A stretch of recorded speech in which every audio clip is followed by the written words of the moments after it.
things have been looking up. Here, just give me 1 second here. Should be. Can you guys hear me? Can you guys hear me? Can we get some comments on that?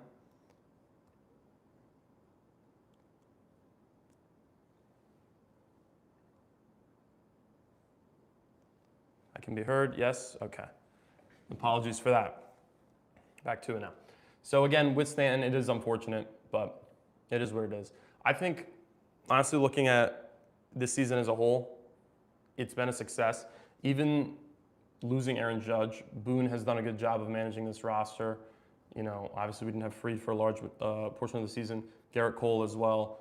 To make do with what he's had, it's impressive by Boone.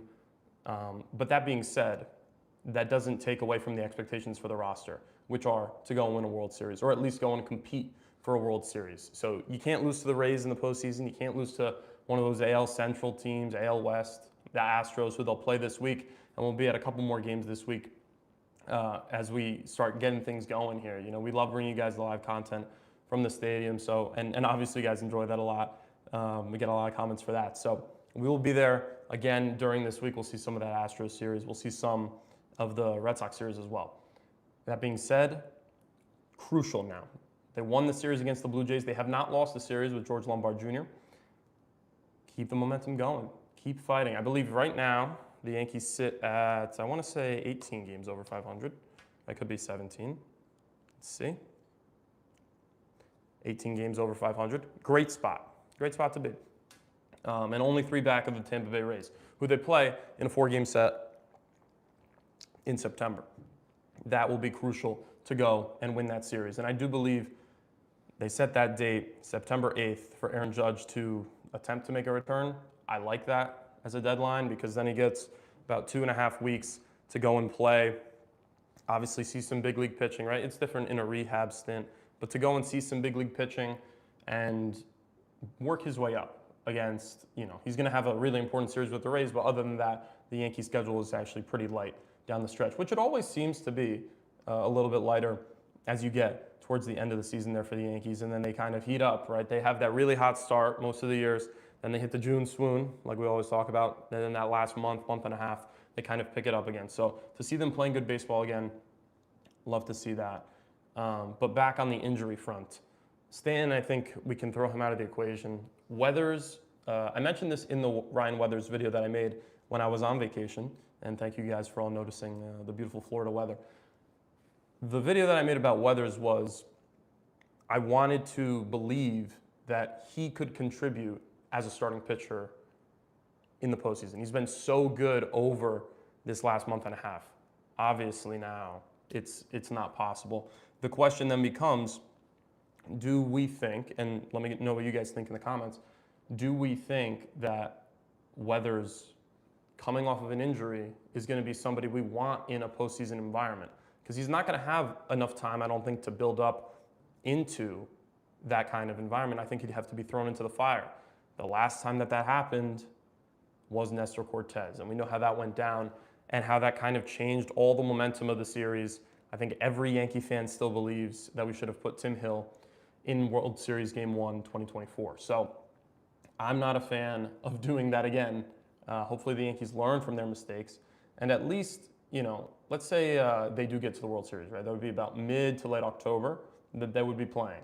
So he's got basically 2 months. Let's try and shorten that timeline. And honestly, if he's not available, if he's not good to go 100%, then don't go with it. I do think the Yankees have had a good enough bullpen to compete otherwise. I don't think they need to do this. I don't think they need to force the issue with Ryan Weathers. I don't think they necessarily need to force the issue with Max Fried either, although he will obviously end up being in a starting spot. But I don't want the Yankees to push and push and push and try and pitch a guy who was obviously great for a great month and a half there and had a great season, 3.5 ERA, and going out there pitching every game. Great stuff. It helps a lot to have a quality starting pitcher in your rotation, especially slotted in as a number 4 or number 5 for the whole year, and to have a 3.5 ERA is great. But let's not force and push the issue to the point where he's got to be in this situation with so much pressure put on his shoulders. You know, you've got guys that have been reliable all year for you in the bullpen. I don't want you to throw a guy in the bullpen coming off an injury in that situation. To pivot over a little bit to Max Fried, like we said, his timeline, continuing throwing while being on the IL. He's coming back within the next week or two, I would imagine. 15-day IL. Again, these games, they're going to make the postseason, but it really depends how hard is the push to win this division. It's obviously a huge advantage to be the #1 seed in the American League, but also to not have to play that wild card series is massive.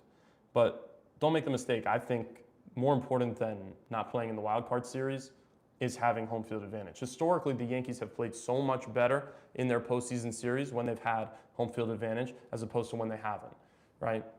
Obviously, in 2017, they lost to the Astros. They didn't have home field advantage. 2018, they lost to the Red Sox. Didn't have home field advantage. 2019, lost to the Astros. Didn't have home field advantage.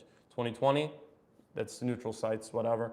2021, wild card game in Boston. Didn't have home field advantage. 2022, Houston.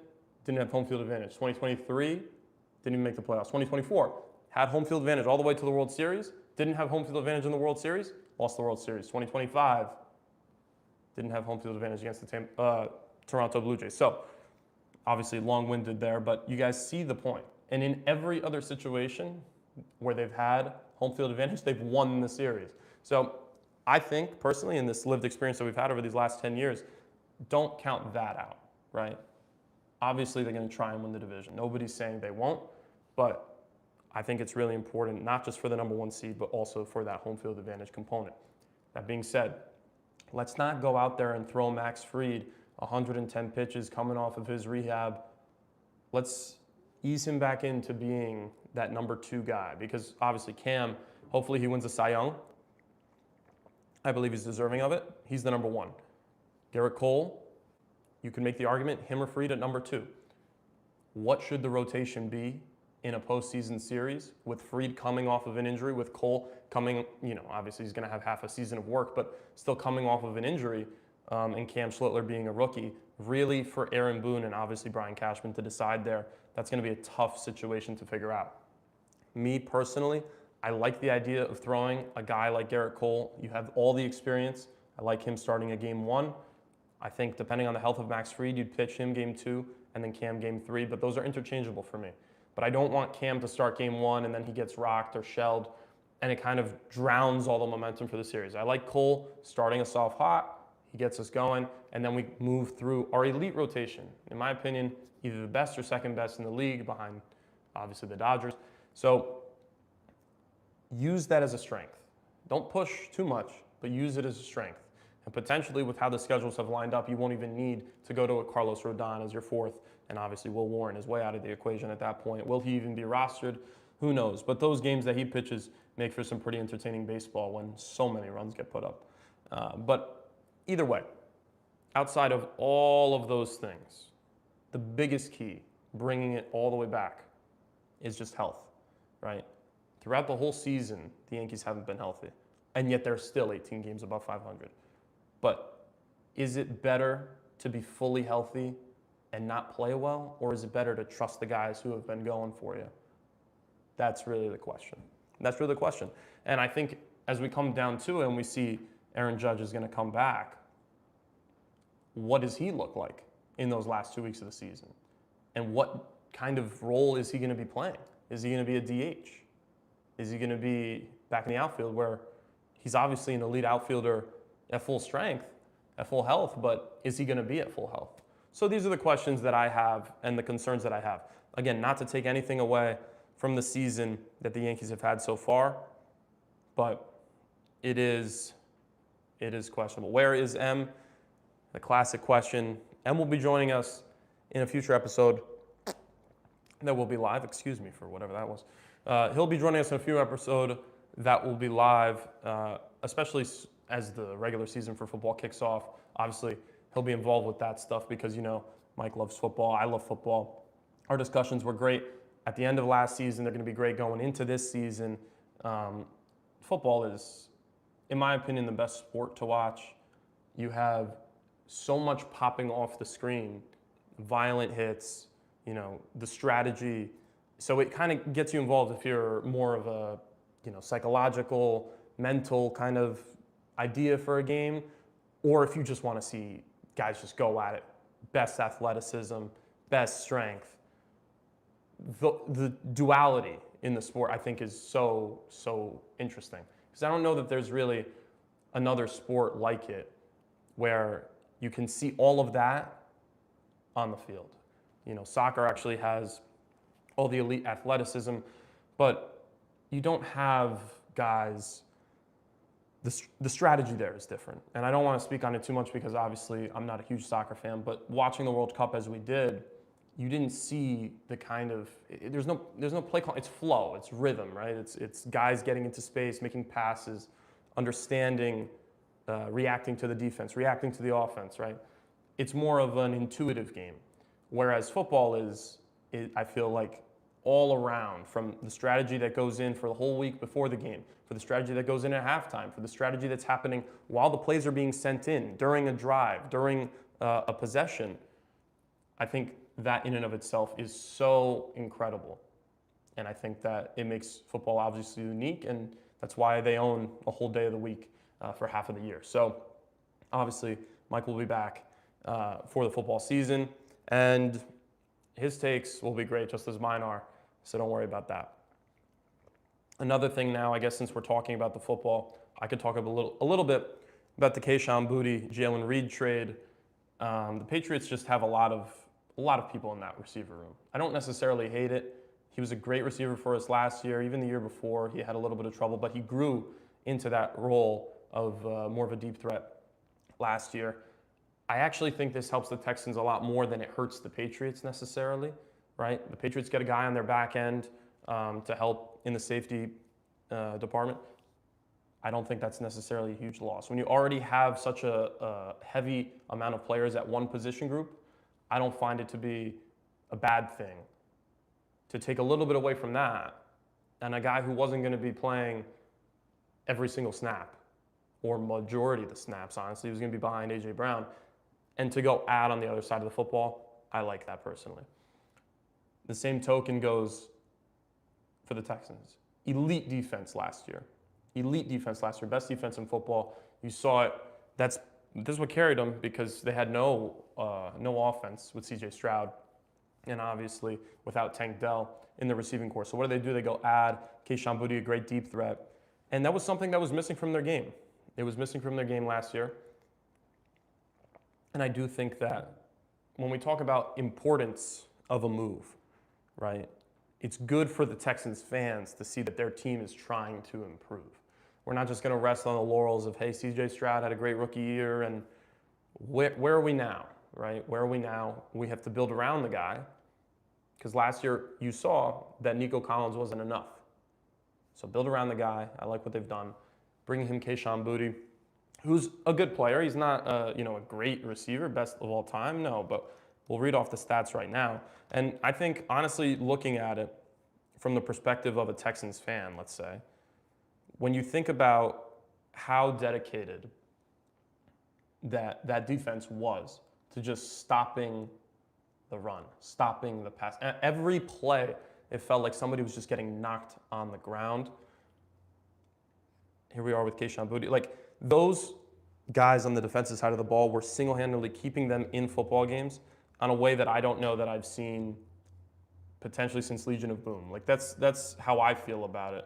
Maybe a couple of those Steelers teams, late 2010s, early 2020s, but not like that. I mean, that's special stuff. So apologies for the computer being slow. But, I mean, 550 yards last year, 14 games started. But if you look at his success rate and his average targets, it's 12 yards or more, right? So he's going to be the guy running deep routes on the sideline, your deep post, deep corner, maybe an in route. He's not going to be a finesse receiver. He's going to go up and get the football. And he did a great job on that last year for Drake May. And he was a great asset. But when you have a guy like A.J. Brown, you get kind of not kicked to the curb, but he's less of a necessity to have. You don't need him in that room. Obviously, if A.J. Brown got hurt, Who knows? And hopefully he doesn't now because they moved on from Kayshon Boutte, but that is a possibility. But I don't think that you can play for you don't play for an injury. You don't build your team around who could get injured, who couldn't get injured. That's not the way that you want to do things. So if we bring it back now to where the Patriots are at, going into the season, everybody knows how I feel about them. This is year 2 with Drake May at the helm. It's only going up from here. We're winning a Super Bowl. No. In reality, the Patriots have this complicated situation, right? Your head coach is in so much controversy. It doesn't seem to be as bright of a spotlight right now, but imagine they start losing games. They start at 1-3. All the questions are going to come back to where they were at the beginning. Is this hitting you mentally? Is this why the team's not playing well? Do you think there's a distraction? Like, those questions are going to be asked as a result of them potentially not playing well. As a result of the head coach's misconduct, like, to be a guy who has a wife, to be doing that for years, you got Spotify playlists shared. These are decisions by Mike Vrabel. That being said, we're running a football team. So let's not forget that Mike Vrabel is an elite head coach. One of the best since he started at Tennessee and obviously now with New England. And that cannot be overlooked. He, more than anybody, I think, last year brought the Patriots to the Super Bowl, right? The Patriots had a lot of good players and great players who developed to that point, but where did the development come from? Vrabel, the coaching staff.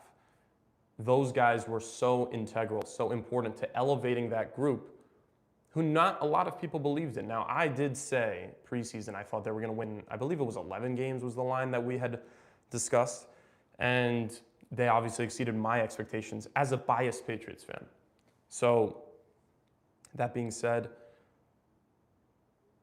it doesn't mean anything because they didn't win the Super Bowl, right?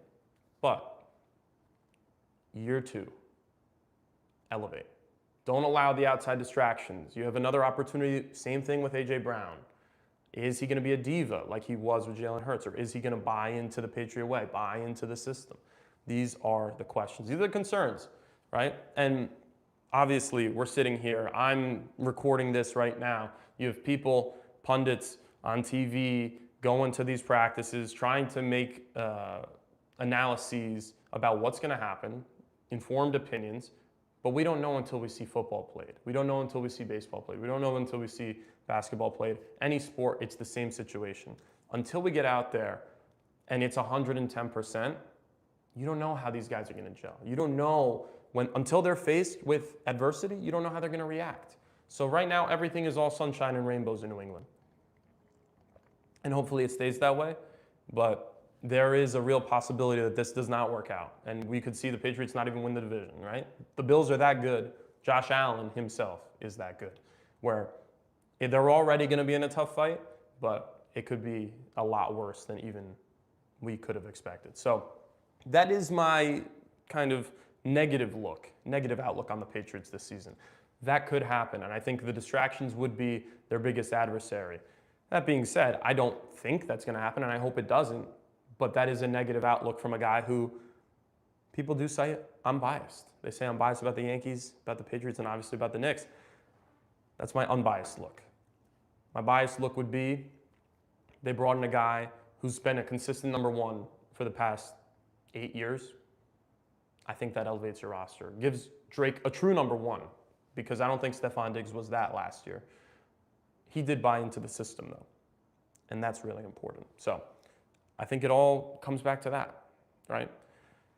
This is the situation that we've been presented with as Patriots fans. To go for my partner who's not here and speak on the Cowboys, who went and got a Super Bowl MVP in Von Miller, which I thought was a great move because they have a lot of great guys up front. You bring in a veteran with that much experience, that much Hall of Fame experience. I mean, that's who we're talking about with Von Miller. There's only one other guy who you could have brought in to fill that kind of role that I would have been happier with. His name is Aaron Donald. So this is the company we're talking about. As far as the Cowboys go, I think they're setting up really well for this year. Dak, I don't know if I'm going to say he's a top 10 quarterback, but I might be falling into that trap a little bit. We slam him. We don't give him credit, but obviously Walter Payton, Man of the Year, like great individual, great dude, great leader, face of the franchise, obviously. Highest paid quarterback. We talk about that, but I do believe that he plays at his best, surrounded by the talent that he's surrounded by with CD and George. That the offense is going to be serious, as it was last year, but it's really a question of the defense. So that's why I like that Von Miller move so much, because it gives them the opportunity to kind of just not just be the Cowboys of, hey, we just have a bunch of stars. Go out there, you get a guy who's won a Super Bowl, who has experience in these locker rooms, who knows what it takes to win in a way that the Cowboys haven't done in a long time. So that's my positive outlook on the Cowboys, something that a lot of people wouldn't expect to hear from me. And we are 26 minutes in here. Thank you guys for tuning in. Obviously, the bottomless pit. I promise it's actually not this easy. It's not that easy to only drink water or not drink water at all. To talk for this long, it is difficult. So I appreciate you guys tuning in. Obviously, a lot of you guys watch the YouTube Shorts or the Instagram Reels, TikTok. We appreciate you tuning into that. This longer form stuff, it's not for everybody. I like it personally, but it's not for everybody. So we appreciate you guys tuning in right now. This has been, I would say, one of the more interesting things that I've embarked on, just to talk about this from a personal perspective. Trying to talk about this stuff in a way that's a little more, let's say, professional than just casual, shooting the shit on the couch, talking to my friends, or in general with anybody. But I love sports so much. You guys, everybody loves sports so much. And we talk about it all the time. So I figured, why not sit down, record some stuff. And Mike was up for that, obviously, as you guys have seen. And I think what we had the opportunity to do is just connect with people, which is great. So we appreciate you guys tuning in on that front as well. To bring it back to the team that matters the most, though, the New York Yankees, we got a month left in the season. 32 games. Now, I called into WFAN today, which I will put that video out probably tomorrow morning of what I discussed, but I'll talk about it here as well. I had a conversation on the midday show, the midday show with Evan Roberts and Tiki Barber, but Tiki was not there. Sean Morash, who is Sean Morash, who was the board operator, he was filling in. He made a claim, he had a take, that was that George Lombard is on a Hall of Fame trajectory and that he will be one of the top 5 shortstops over the next 15 years. Now, we've seen him play 17 games. Like, we don't need to get that far ahead of ourselves, right? I think Volpe was so bad that having a good shortstop or an above average shortstop is like, holy shit, this guy's gonna be amazing. And he definitely has the build, right? He has so much range in the hole. He looks so confident. He puts up good at bats. He walks. He doesn't strike out a lot. All great things that you want to see. But again, let's not get too ahead of ourselves.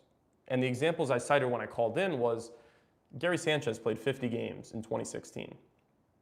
Comes up in, I believe, August, plays 50 games, has a 3 WAR, 20 home runs, and everybody thinks he's going to be the next great thing. And I'm kidding myself if I didn't believe that. Like, I thought that was going to happen. The guy who was the next great thing was the guy who hit sub 200 in 2016 in limited at-bats, came up in 2017 again, and hit 52 home runs in Aaron Judge. So just because he has a rock-solid last 2.5 months of the season doesn't necessarily mean a Hall of Fame career is going to be ahead of us. Would we all love to see that? Of course. Do I think he'll potentially be an all-star next year? Maybe, probably. If he continues to play the way he has been playing, I think between him and Bobby Witt, Jeremy Pena could be really fun to see. But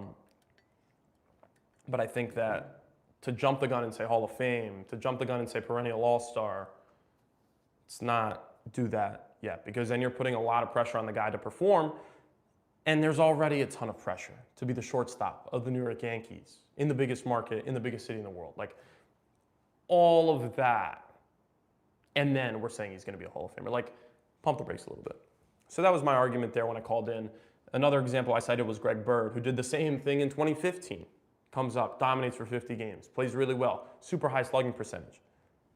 What kind of player was he after that? What kind of player was Gary Sanchez after 2016?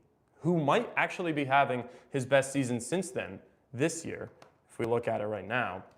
I was looking at it earlier, and he's kind of, I don't want to say balling, but in a way that he hasn't in a long time. I mean, he hit 300 in 2016.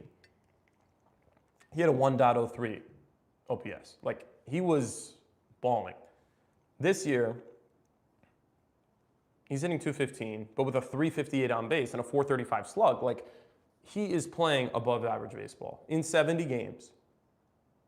And obviously with the catching defects, but he's playing above average baseball. And that's something that you can't say for him for a decently long amount of time. So, happy for Gary Sanchez. Happy for Gary Sanchez. But if we were to look at the other example I gave, Greg Bird, out of the league for the last couple of seasons. So those were two guys, and I think everybody who is a friend of mine knows how much I love Greg Bird. I have a Greg Bird jersey. The reality of the situation is he was too boom or bust.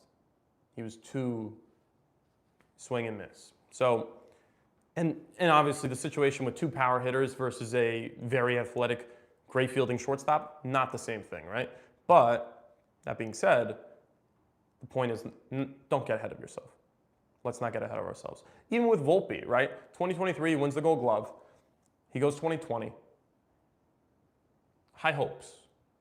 High hopes. 2024 starts red hot. Everybody's asking for him to become the leadoff hitter because he was hitting so well. He was hitting over 400 in the month of April.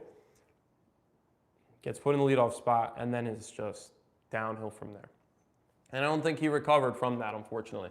And that is how we ended up here, where he gets sent down to the minor leagues. And now he's in discussions to play second base. Which brings in the next discussion that I wanted to have was, do we think that Anthony Volpe should be a consideration for second base in the future for the Yankees?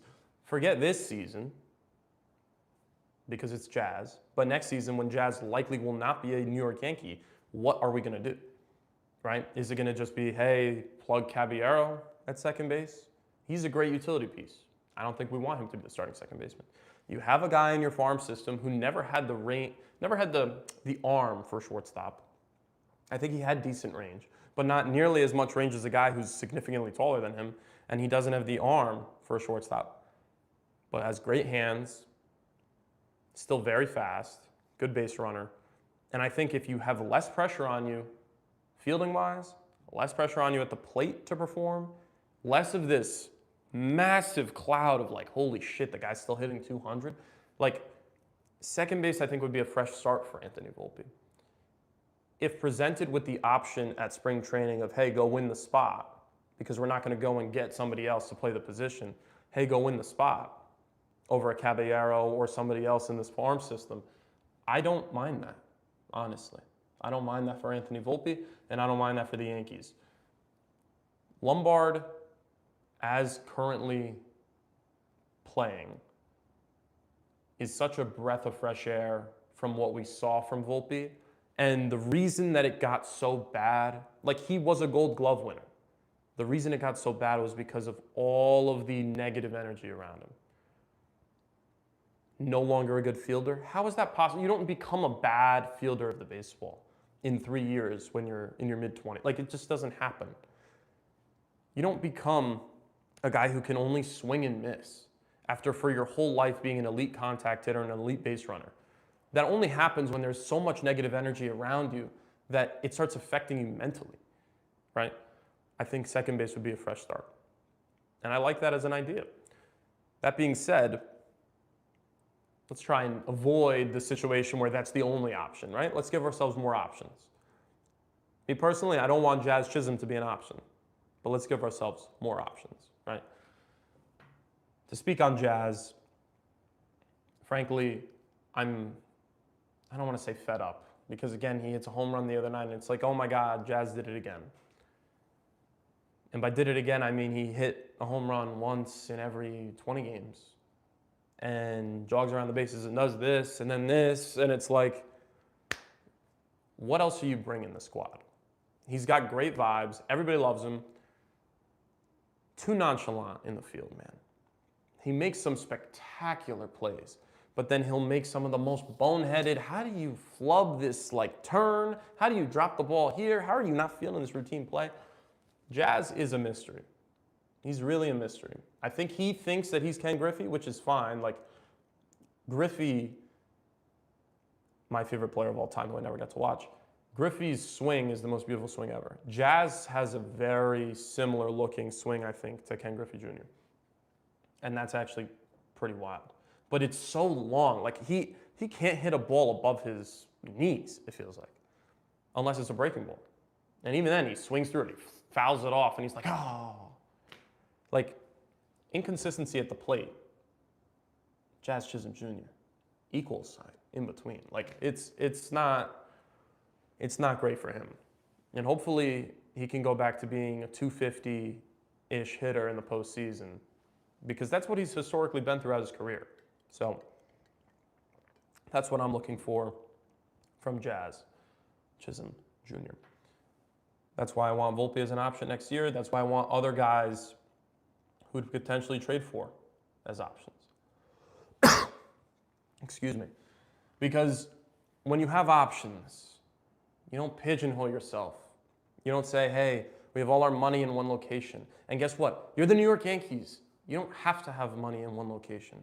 You have enough money to go and try and do stuff. Bring in 4 guys to try out for the spot.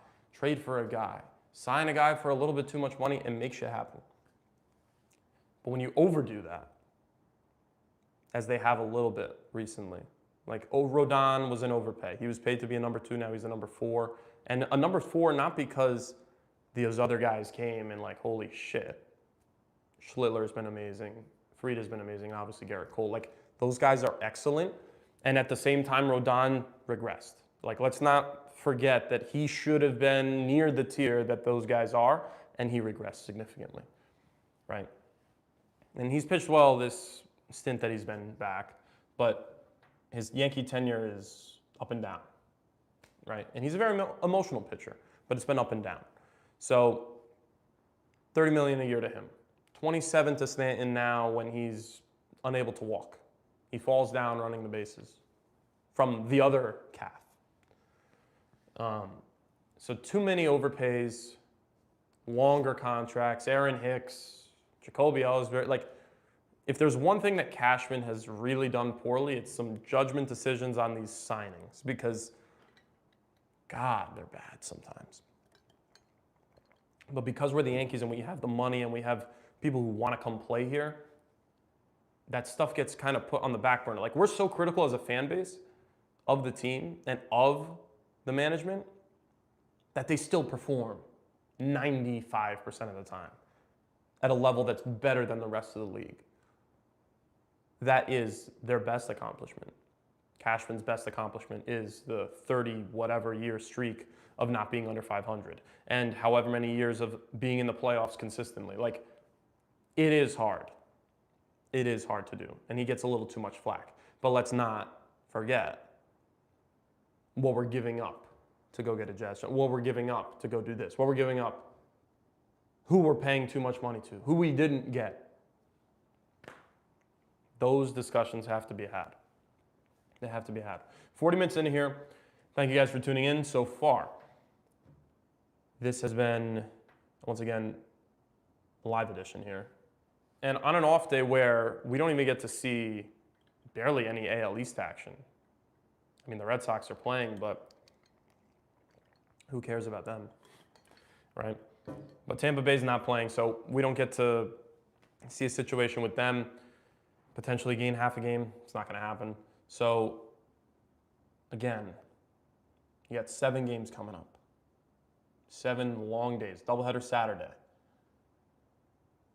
I'd like to see them go 5-2. Is that a long shot? Maybe. Against 2 decent teams. Like, Boston has played so well since that Yankee series that they had 2.5 months ago. They've been the hottest team in baseball.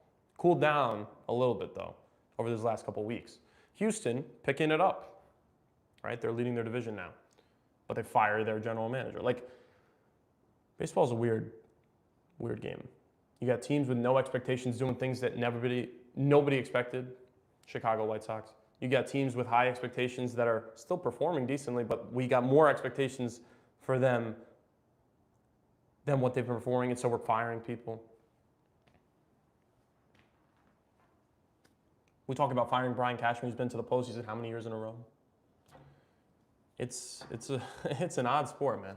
It's an odd sport, and that's why I love it, because there's so many storylines, and it's so local, right? There isn't that national NFL, NBA conversation that doesn't happen around baseball. Yeah, with the Yankees. Yeah, with the Dodgers. Yeah, with the Red Sox. Yeah, with the Giants. You know, big market teams, Chicago Cubs. But it doesn't happen with those 22 to 24 other teams who are smaller market. But they have such loyal fan bases. And that's the thing that sucks is, for those smaller market teams, you have an opportunity. We saw it with the Royals, 2014, 2015. Those fans showed up. They showed up for their team. They win the World Series against the Mets. Like, you heard Kauffman Stadium so loud. So loud. I was watching some of those highlights the other night. Like, when Cespedes drops the ball game 1 and Alcides Escobar's running around the base, like, place is rocking. You wouldn't know that if you went to a Royals game today. And they have Bobby Witt Jr., and they're one of the teams that has a superstar they know they can build around for the next 10, 15 years. To talk about other teams who don't have that. Like, that's the interesting thing about baseball. All the fan bases are loyal. All of them are real, except for Tampa Bay. But all the fan bases are loyal. All of them are huge supporters of their team, even in times when they're not playing well. But it's just, they don't want to shell out money for a bad product. So to those general managers, to those owners who are putting bad products on the field year after year after year after year, figure it out. Figure it out. That's what I would say to that. 45 minutes in, ladies and gentlemen. Now, I had made a list of things that I wanted to discuss. We went over the injuries for the Yankees, went over the Volpe situation. A couple more things, right? What should the Yankees lineup be going into the postseason? Let's assume all health. Everybody's healthy.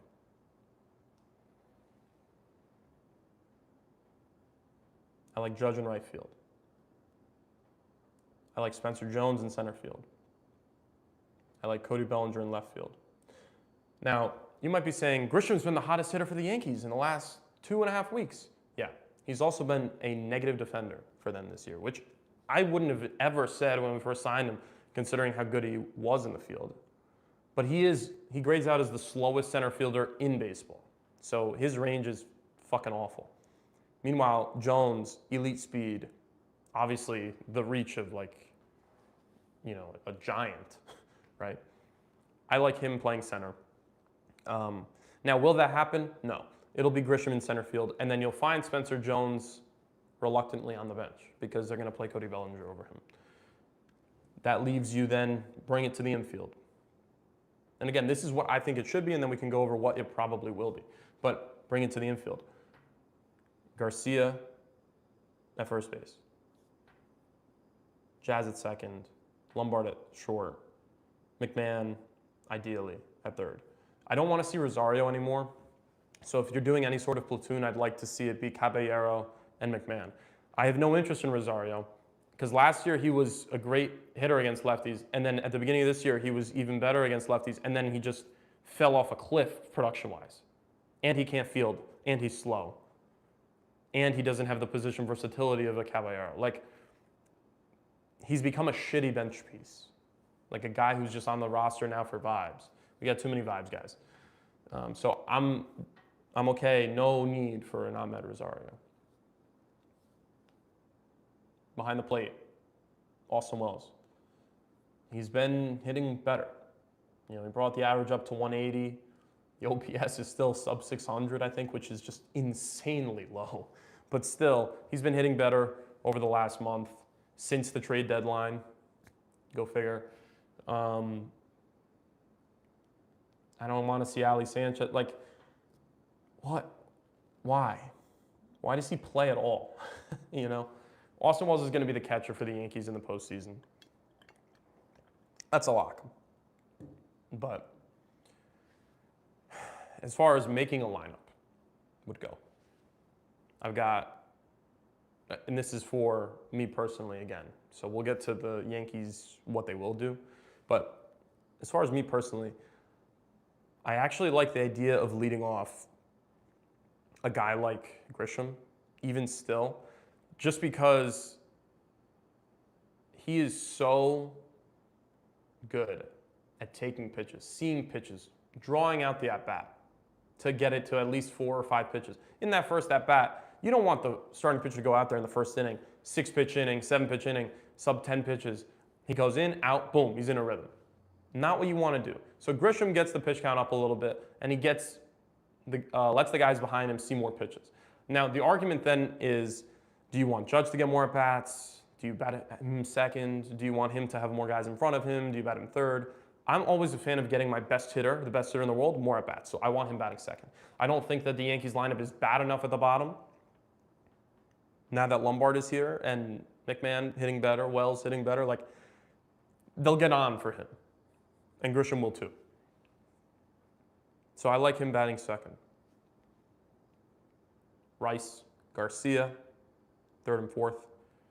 I'm not huge on the lefty-righty. Like, I don't love having so many lefties. I don't love having so many righties when it's a lefty versus righty situation. That being said, who cares? Like, you have to do what you have to do. The guys go out there, they perform, they don't perform, right? And this lineup has been so platoon heavy, you kind of just have to roll with it at this point. There is no changing that. So I like Garcia and Rice back to back. In the 5, I'd probably go with Bellinger, honestly. I like Bellinger 5. And I realize now that I said Jones would be the starting center fielder and that I put Grisham in the leadoff spot. But let's say that we're doing the reverse lineup, whatever. I would like the idea of Lombard batting 6th. If he continues to play the way that he's been playing, they got 32 games left. If he continues to play this way and hit at a 280 clip, I like him batting 6th. Then I like McMahon, 7-hole. Jazz as your 9 and Austin Wells as your 8. Now, they'll never do that. They'll never do that. They'll never bat Jazz that low. He'll be the 6 hitter or the 7 hitter until the day I die. But I think he'd be the perfect double leadoff. The perfect double leadoff. Gives you power at the bottom of the lineup, has so much speed. He gets on, Judge is coming up behind him. We've never seen him drive him in. Like that, like that doesn't happen because he's always so close to Judge. So I would like to see that scenario play out potentially. I think that would be pretty cool. At the same time, will it happen? No. Because they're addicted to this idea of just bat in order of like power situation. So Lombard will be hitting 8th. Wells, because he's so bad, will be hitting 9th. McMahon has a little bit of pop. Okay, he's 7th. And then it just kind of goes up the chain. Like, that's how they do it. I'm not a fan of it. I've never been a fan of it. Their lineup construction has always been a little weird to me. But that's the situation that we've been presented with as Yankee fans, once again. So, 50 minutes in. Appreciate you guys tuning in, obviously. Now, I will say it's a little different because when we did the last live episode, we had the trade deadline coming up. There was a lot of stuff rolling in that we could talk about just live in the moment. It's a little different now. But I did want to have this conversation, generally speaking, one, because the Yankees have an off day, two, because we had this big trade happen for the Patriots, and then also just to have a conversation with you guys as well, because looking at this this season, right, all the things that have been happening, both in football, baseball, basketball, I say both, in all three. Across those sports, there's so much that's been going on. It's nice to just have kind of a day off here before we get super engaged going into September and then obviously October with the World Series. Like, that is going to be, boom, we're dropping stuff every day. But it's going to be hard to do sit-down stuff like this because there's going to be so much going on. We have to watch it. We have to watch it. We got to watch the games on Sundays. We got to watch all the postseason games that happen for baseball. And then you got the start of the NBA season coming up soon.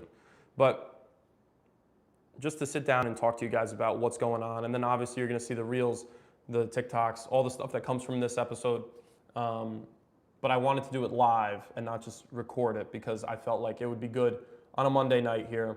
Recap the weekend. You got the upcoming week. And maybe we'll do this more often. Maybe we'll make it a weekly thing. Let me know if you guys want to do that in the comments below. But I wanted to have this conversation. We got a chat here from James Ryan. Shout out James Ryan. Much love. What would you see as the Yankees' path from here to a pennant? Honestly, the way that I've looked at it for this season specifically has changed, right? The beginning of the season, riding high off of last year, 194 games, you're bringing guys in, hey, Cam Schiller is going to be elite. And then Cole gets hurt in the preseason, it's like, okay, not great. But hey, we still have all these guys. And then just kind of nicks and bumps and stuff going as the season has gone. To get to the point where we're at now, where a lot of the roster has been hurt for such a long period of time, and then the guys start coming back. And it's like, okay, we're moving here. And then we get to the trade deadline, and it's like, what moves are they going to make? And then they make two moves.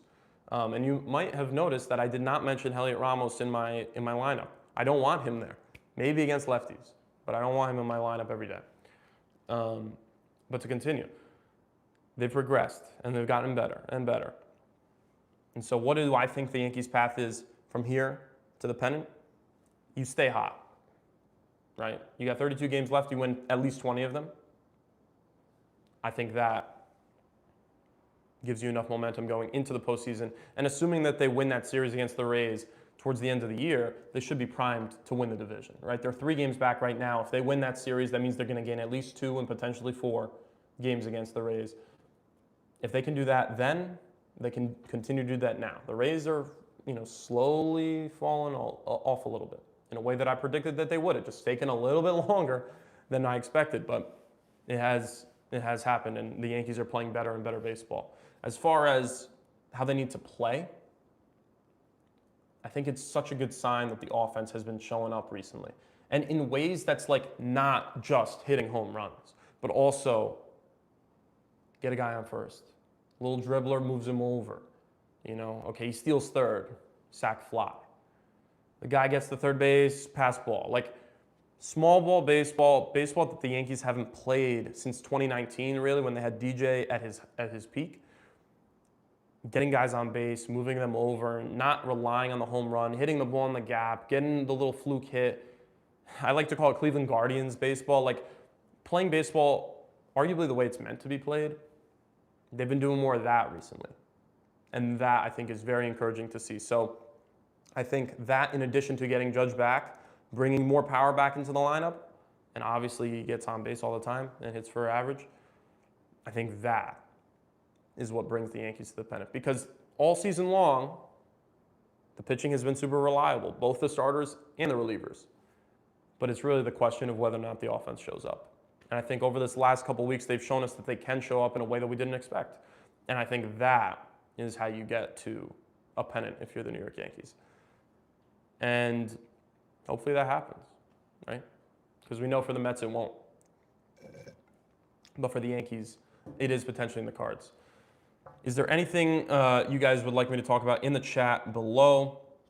There were a couple other things that I wanted to go through as well before we get to this fantasy draft, which I believe is now actually at 9:30. And so naturally, that might be a little tough to get to Well, I might go live again for it, something like that. We'll see. But this is a good thing actually to go look at. So I had a draft a couple weeks ago, and I actually, to speak on Kayshon Boutte again, I drafted him as a late round pick to be if A.J. Brown gets hurt, you have Kayshon Boutte on the roster, he gets elevated, like, who knows, maybe he gets you 12 points. But this is what I got. Quarterback is Drake May, kind of had to do it. CMC was my number 1 pick. Now, I had the 5th overall pick before I get super roasted. CMC is my number 1 pick. And then we got Kenneth Walker, Jeremiah Love. Those are my other 2 running backs. You might be saying, holy shit, did you spend your first 3 picks on running backs? The answer would be yes.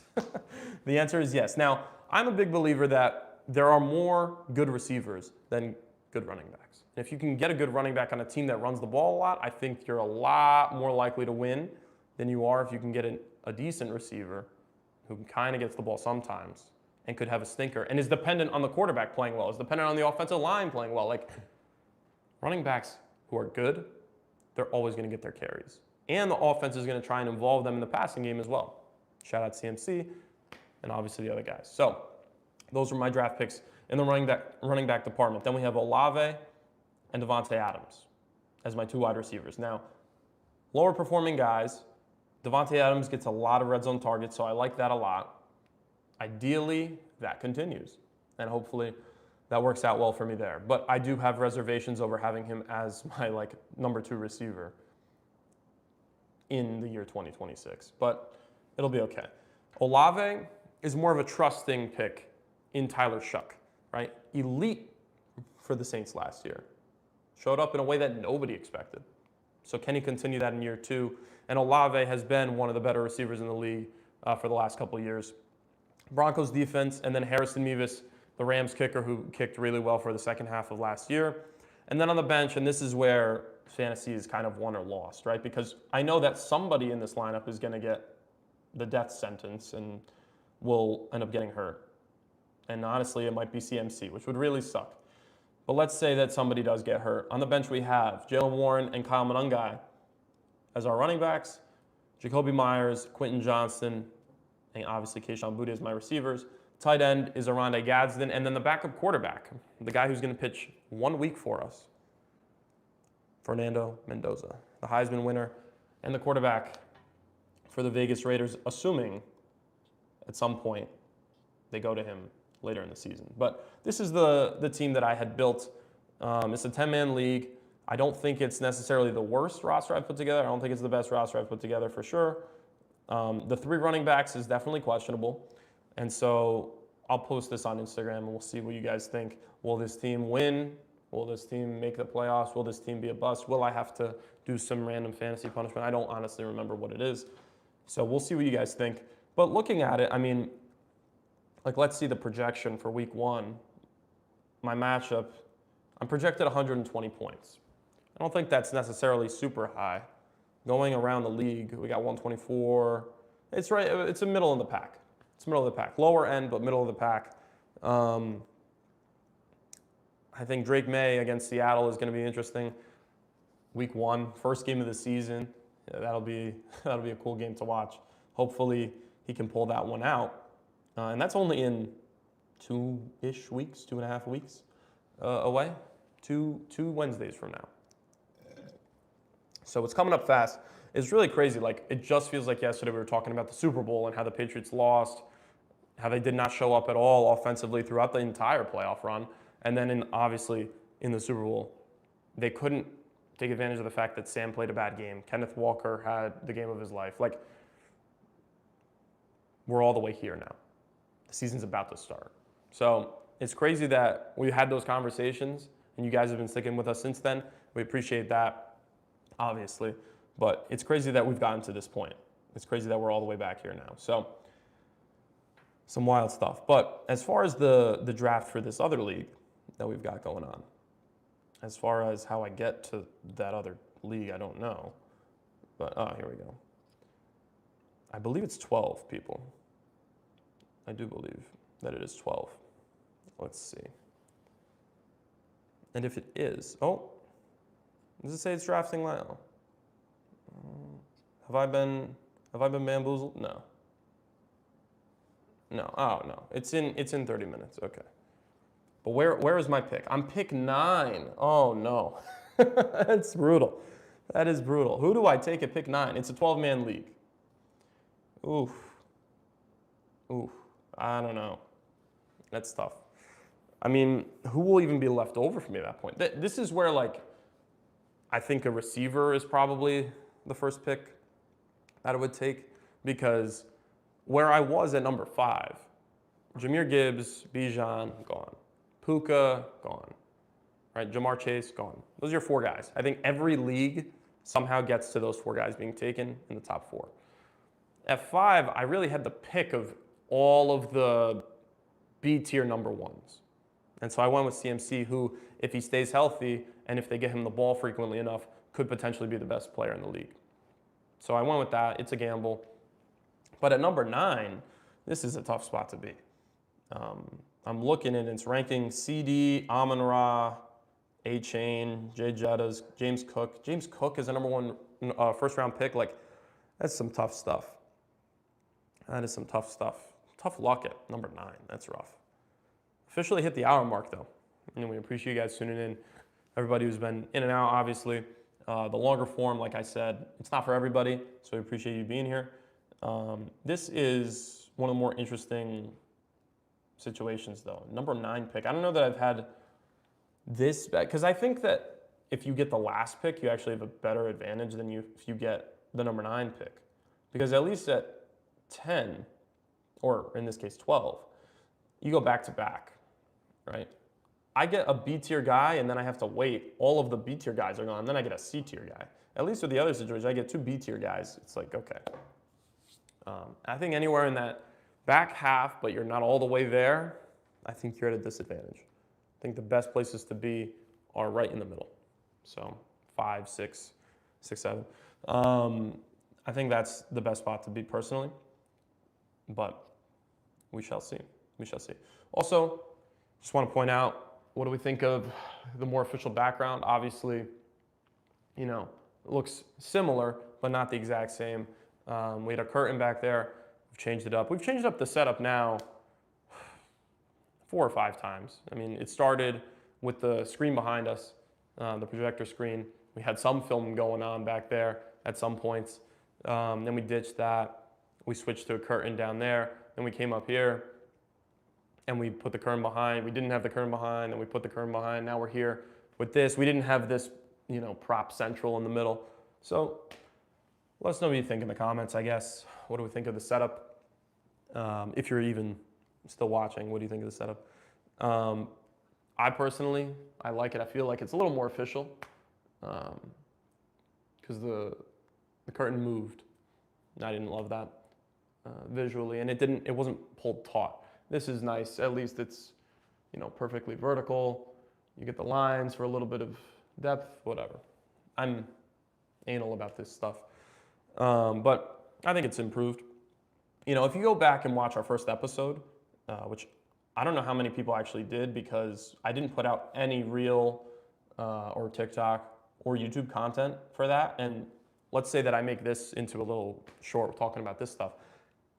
I could go and get some footage from that episode. It looks so bad. It looks terrible. And it's funny because Mike and I always talk about how good some of the stuff we were talking about, those conversations were great because it was divisional round weekend. So there was so many things to talk about. And we were doing our recaps of all the games that happened. And so that was great. Then again, it was so grainy, but we learned a lot from that. We learned a lot about production and, you know, how to make things look a little bit better. We got lights, we got mics, made some props, have done a bunch of stuff. I think the quality, not just the content, but also the quality of the production has improved. And we could thank you guys for tuning in, for making that possible. Because if nobody was watching, I would not put any time or effort into this. So I do appreciate you guys tuning in. And I know I keep saying that, but honestly, it does mean something. If there was 0 viewers, then I wouldn't do any of it.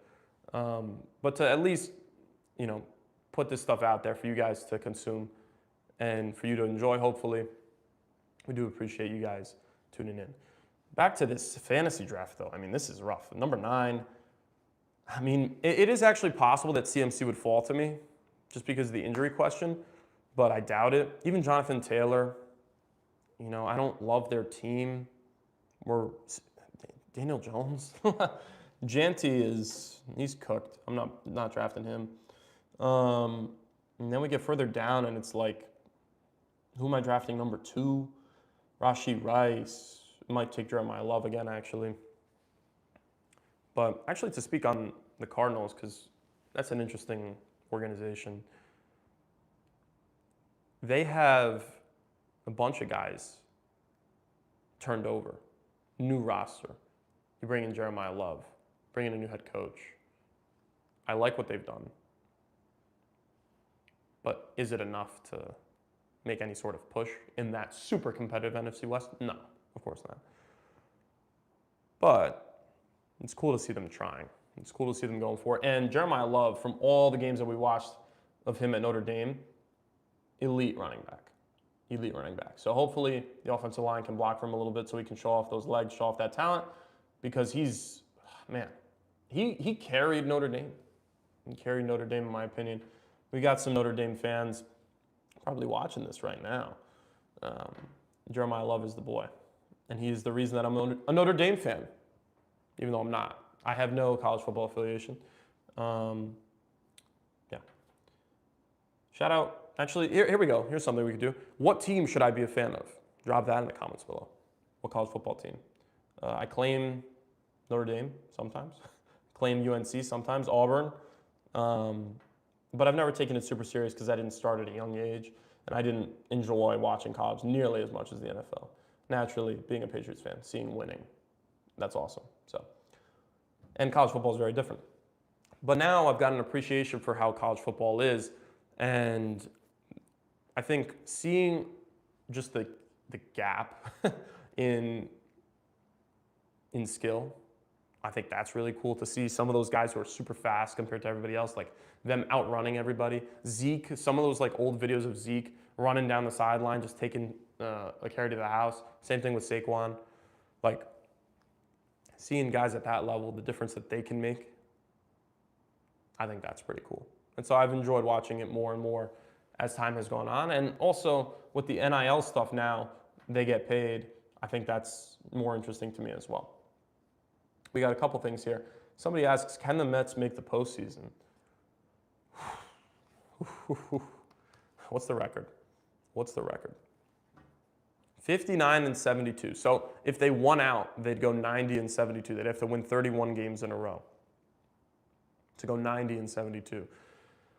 Currently speaking, how many games back are they? 10.5 back. No. They cannot make the postseason. I mean, there's a world where like they go 26-4 or 26-5, and they end up 85-77. They could make the postseason with that record if those other teams slowed down. But the other teams that we're talking about are the Phillies at 73-58, the Cubs at 75-56, and the Padres are the worst one at 71-60. Like significantly worse. The Mets are than those teams. They had a hot stretch. But they're not gonna go anywhere. Carson Bench, though, great in his first year. I saw a stat that was like he's hitting 280 after the first month of the season. He's been super consistent. Obviously, that elite arm, we saw him throw out 2 guys in the same inning, 104 miles an hour from the outfield. He used to be a pitcher. Didn't even know that. Great player. So the future's bright there. Maybe Brandon Nimmo 2.0, hopefully better than Brandon Nimmo. Obviously, McClain as well. He's pitched very well for them. But the sad thing with McClain is I feel like he's a 2-pitch pitcher. Right? He's got that super sink and the super slide. Other than that, I don't know that he's got too much. And almost his stuff moves too much to the point where it's like you know if it's going to be out or you know if it's going to be in the zone. And the margin for error on the movement, as far as painting the black, ending up out, or ending up center cut, it's tight. And he can't, I don't think, control it well enough necessarily. It's a similar issue that I saw with Clay Holmes when he was the Yankees reliever. It's like His stuff moves so much; it's so hard to control. You don't know. Guys just kind of see it better. It's actually it's a weird situation. But he's been very good for them this year as well. Obviously, last year he was elite. People were saying that he was going to be better than Cam. You were wrong. I guess we don't know how their careers are going to turn out. But as of right now, you were wrong. So yeah, as far as can they make the postseason, of course not. That's ludicrous. There's no chance of that happening at all. Oh no, here we go. You should be a fan of the Byron Bullets. I can't say that. Is this live? I'm watching. Can bro read chat SMH? Yes, this is live. I guess you are watching. Semft9515. Good username. UMass football? No, I will not be a fan of UMass football. Sorry, it's not happening. The worst football team in the nation. Maybe I'll root for them against UConn. Maybe. But no chance otherwise. As far as the New York Mets, though, no. Thank you to whoever said that, though, because that shows your IQ, thinking that they can make the postseason. Maybe you're not even saying that they can, but that's brutal. I don't wish being a Mets fan on my worst enemy. I don't know what's worse, being a Mets fan or being a Jets fan. I mean, yeah, being a Jets fan is worse because they haven't won a Super Bowl since '69, right? Super Bowl III. They haven't won a Super Bowl since then. But being a Mets fan is like lol Mets. So, I don't know. But a lot of Mets fans are Jets fans. A lot of Jets fans are Mets fans. So, it's tough. It's tough for them. Not my problem. I don't have to deal with that. What will Aaron Judge's legacy be if he never wins a World Series? This is actually an interesting question. So, for me, looking at things in his career, right? 2024 dropping the ball is going to be a huge stain, unfortunately. I do believe, no matter what, I mean, he's the greatest right-handed hitter of the generation. His peaks, those 4 seasons that he's had before this one, are on par with the 4 seasons Barry Bonds had in his peak when he was taking steroids. He's the only person who's hit better than him. Like, that's what we're talking about. Forget raw power, but as far as getting on base, getting walked, getting treated like a literal god, like Aaron Judge hits in a way that no one else has. Obviously this year he's been hurt, but I would say if he never wins a World Series, he'll go down as perhaps the second greatest player to ever not win a World Series behind Barry Bonds. But only time will tell, right? Arguably, he's one of the greatest hitters ever, no doubt, but arguably not on the Yankee Mount Rushmore if he doesn't win the World Series. And that's just a fact, right? But it is what it is. Any athletes on the come up that you think are underrated? This is actually a good question, a rare moment from Sempt here. Underrated as far as professional or college, I'll give you one from each, I guess. First, Mason Rincon, Bayonne Little League. He's on the come up. Hitting bombs in the Little League World Series, shutting down Darien Little League to get to the Little League World Series. Underrated athlete. No, but in all seriousness, I've always said, and I've always been a big believer that McMahon could actually be a better hitter than he has been. And I think it shows up in clutch moments. Like, he does have the ability to slap the ball the other way or just find a gap, find a hole.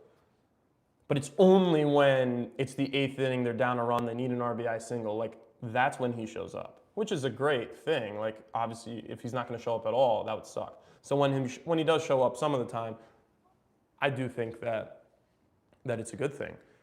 That being said, it would be nice if he could do that all the time. And I do think he's underrated as a hitter because he's hit so bad that it's hard for people to believe in him. But I think he has the potential to be a 260 hitter, at least. If he could just use that approach for the majority of his at-bats, if not all, as opposed to the reverse, which is trying to hit for power because he's playing at Yankee Stadium now, if he could change that approach, I do believe that he would be in a better spot. And so I think he's underrated in that way. Another person who I've said is underrated is a New York Knick. Tyler Kolek single-handedly saved Christmas for the Knicks. He dominated in that game against the Cavs. This is a guy who's been thrown to the back burner because the Knicks' depth was so good this year. Obviously, Deuce McBride at the guard spot, Jordan Clarkson,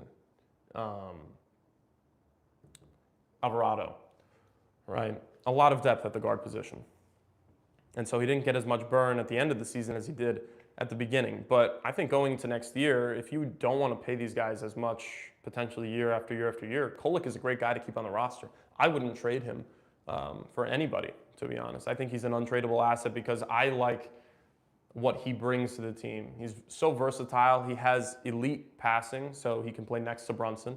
He doesn't have to be the primary ball handler to be successful. We saw him spot up and shoot threes in the corner, at the hash, whatever. What is your top 10 basketball players all time?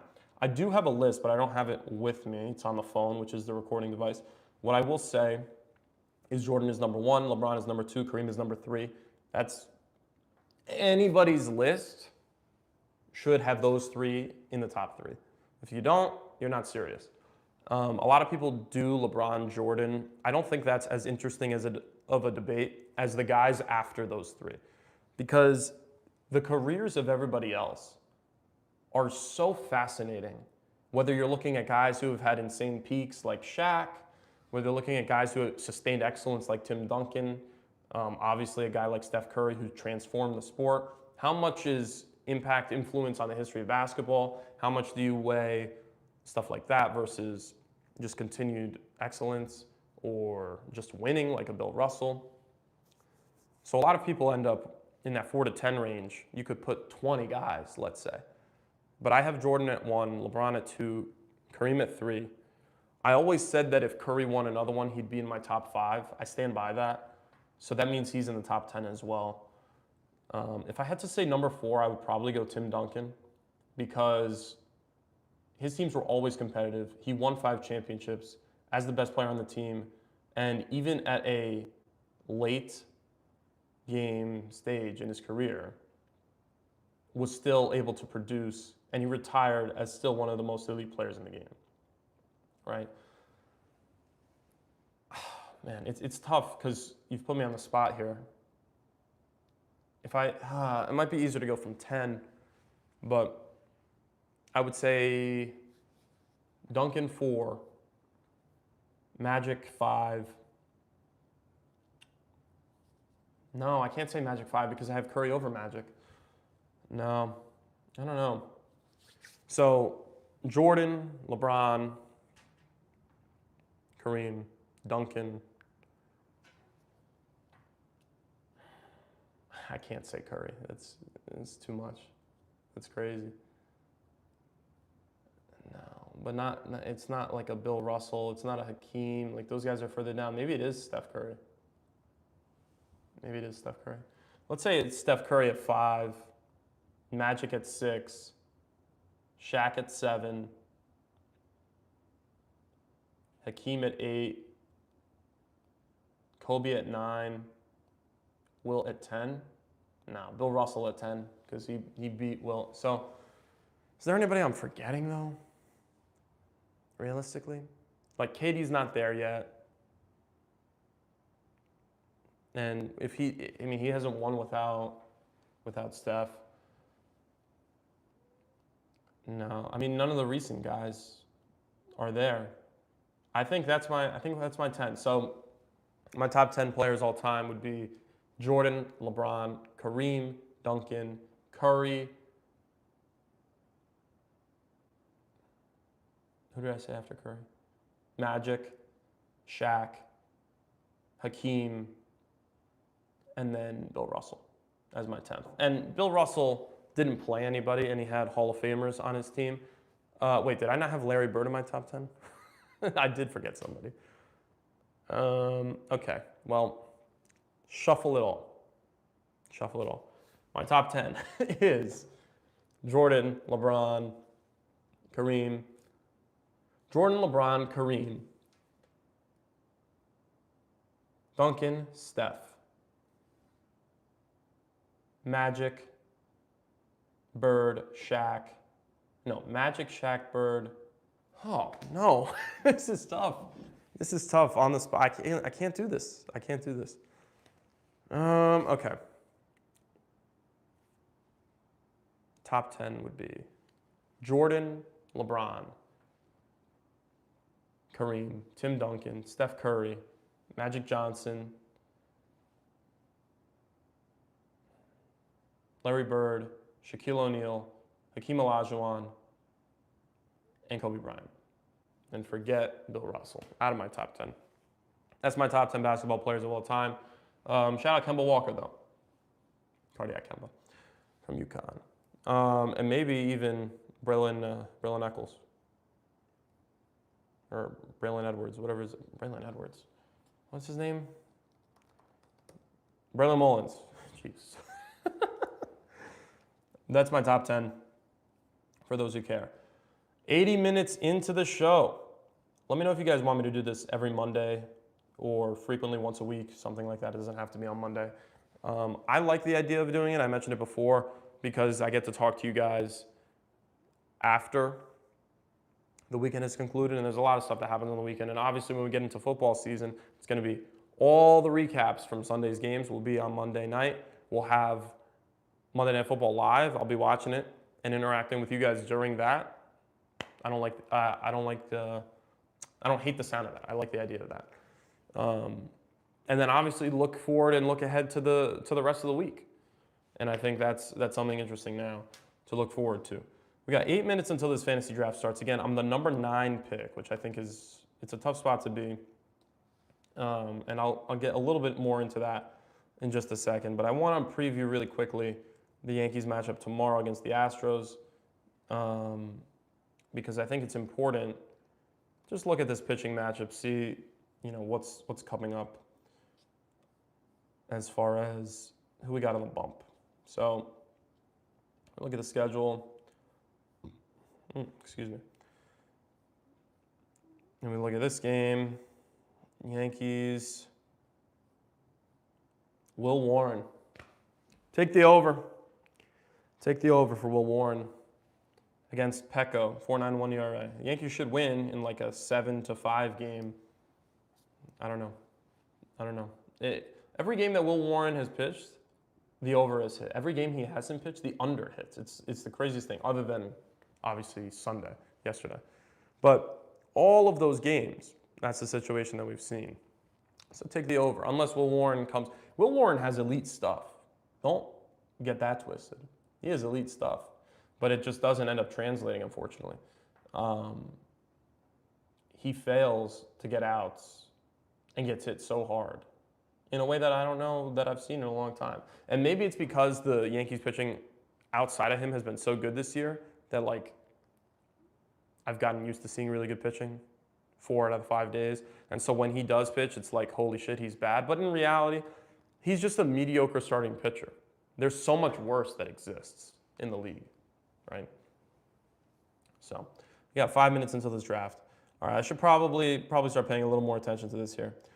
I think, obviously it depends who goes, but I think anybody from JSN all the way to CeeDee Lamb is kind of in the range that I should be looking. I mean, maybe all the way to Jefferson in case somebody else gets taken, but let me know what you guys think there. We got another question here. Does Barry Bonds belong in the Hall of Fame? Where do I even begin? Barry Bonds does belong in the Hall of Fame. He had a Hall of Fame career before he took performance-enhancing drugs. Don't get it twisted. He shouldn't have done it. But he had a Hall of Fame career all the way up until 1997. 400 home runs, 400 stolen bases. No other player in the history of baseball has ever done that. He should be in the Hall of Fame. If you exclude the years he was taking performance-enhancing drugs. Still has 3 MVPs. If you exclude all of his MVP seasons, still has 500 home runs, 300 stolen bases. I don't know what to tell you. He should be in the Hall of Fame. And it sucks because it would be one thing if we had a moratorium on all of these guys. You can't be in the Hall of Fame if you took performance-enhancing drugs. But there's examples of people who are. So why are we kidding ourselves and saying, oh, well, there's rules for some guys, not rules for others? David Ortiz, he took steroids. He's in the Hall of Fame. You know, I'm not one to go and say that these guys should be heroes, right? They messed up. But Bonds was one of the greatest players of all time without PEDs. He got elevated to the greatest player of all time with them, obviously. And that doesn't take away from what he did, I don't think, because it's still hard to hit the baseball. He was an elite hitter, not an elite power hitter, an elite hitter of the baseball. His eyes didn't get better because of PEDs. That's not what happened, you know? So, me personally, I think he deserves to be in. And I think it's a shame that they do this act of, oh, we're so justice. We're holding justice. We're getting justice for the people who should be in versus shouldn't be in. I mean, not to shit on anybody who's in the Hall of Fame, but it's like some of those guys probably shouldn't be in there. And then you got the greatest pitcher of all time, Roger Clemens, isn't in. The greatest hitter of all time, Barry Bonds, isn't in. And both of them use PEDs at the end of their careers. Come on. You're making a mockery out of the Hall of Fame. That's how I feel about it. That's going to be a real for sure. Oh, NFL division winner predictions. We'll give you predictions on who will win the divisions. Probably me and Mike will do that as we get into that first week. I want to do that right before the season starts. Can the Knicks repeat? Yeah, definitely. I think one of the things that's going to be challenging for them is you got Boston coming back. Jason Tatum's going to be at full strength. They lose Jaylen Brown, but I think that gets a lot of money off their books. They get Mitchell Robinson, so they get a better center. And you're going to see a different kind of Boston team, right? And they still have their glue guy in Derek White, who I think is so important and so underrated. So they're coming back. Obviously, the Pacers with Halliburton coming back. The new look Heat now with Klay Thompson and Giannis and Bam. So I think there's a lot going on in the East. I think it's going to be super competitive. But I don't think that means that the Knicks won't have an opportunity to compete. I do think that they still have the roster to do it. And I think that this is, Jalen Brunson's already, in my opinion, a Hall of Famer. Basketball Hall of Fame. He's got 2 national championships. He's won, obviously, the Finals MVP. He's won the NBA Finals. But he has an opportunity to cement himself as one of the greatest of all time in a way that no player in New York Knicks history has really been able to do since Walt Frazier, right? So that's how I feel about that. Yes, they can repeat. Is Jalen Brunson top 5? Yeah, he's top 5. Probably biased, but yeah, he's top 5. That's how I feel about that. Are you live streaming the draft? I will be live streaming the draft. You can get that in the group chat if you want. I will live stream the draft. It's not going to show what's going on, but we're 40 seconds away. I'll be live streaming at least the first couple picks because this is interesting to me. Who is Da Black Knights? I'm curious about that. No, I can't see. No. That's funny. 25 seconds away. Joey Cohen. I can't tell who's picking first. Yeah, Joey Cohen's picking first. That's a choice. That's a choice. All right, 10 seconds away. Here we are. Let's see how fast these first 8 picks go until I get here. I'm assuming for me, I don't know. I don't know who I'm going to take, to be honest, but the draft has begun. He's on the clock. This is a conversation that Mike and I had of who to take first because he had the number 1 pick in a different league that we're in. I was saying that they take Gibbs because he's more involved in both facets of the offense and he has a better quarterback, more reliable quarterback at least. I think that matters. So that's how I feel. I would say take Gibbs. Other people would say that Bijan is more dominant. You could make the argument, and he's a more physical runner. You're probably right. But I do think the quarterback matters a lot as far as who the running back is. So let's see, 45 seconds in, we don't actually have a pick being made yet. I'm on the clock in 8 picks. Thank you, ESPN. This is tough. This is a tough pick.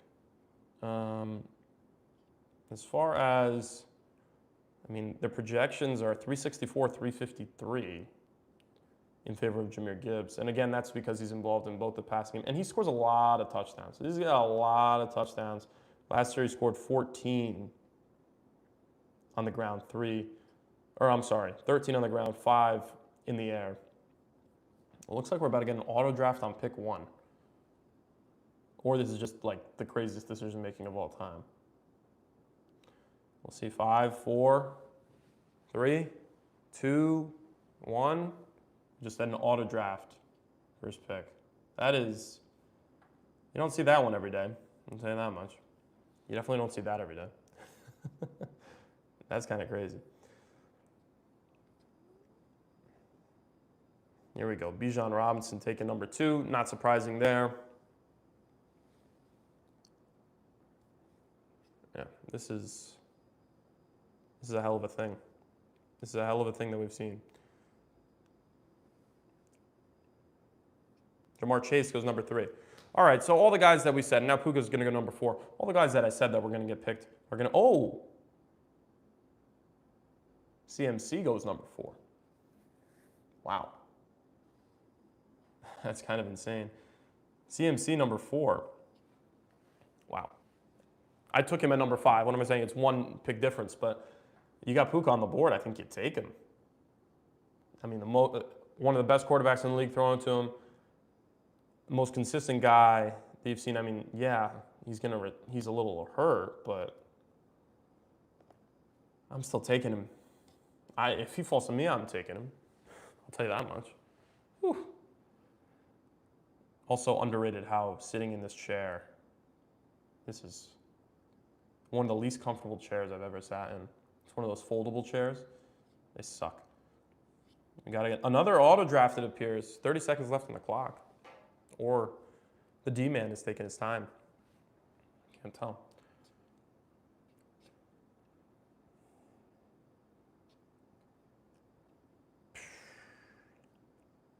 He takes Puka. It was the right pick. It was the right pick. JSN, yeah, that makes sense. All right, 2 picks away here. So on the board still, we got JT, Amon-Ra, CeeDee Lamb, Devon A-Chain, Jettas, and Cook. Those are the 6 guys that I'm looking at to potentially take. I just said that I love an elite quarterback throwing the football and or an elite quarterback and you are in the backfield. James Cook does check that box. Devon A-Chain does not. Jonathan Taylor does not. CeeDee Lamb does. Jefferson does. Amon-Ra falls off the board. I don't know. Looks like we're going to be making this pick with the help of the others. Is that a Blackhawk on your shirt? Question mark, exclamation mark, question mark. Yes, the 9 line. Love the brand. It's a military brand. Good stuff. We're still not up here. 55 seconds left for this guy's pick. Oh. Here we are. All right. Jonathan Taylor goes. So the auto pick would be CD. Who do we take, guys? Who do we take? We got a minute and a half. Let's take our time. No, I think I'm going to take CD because the way that I reason it is, it's either CD or the running back.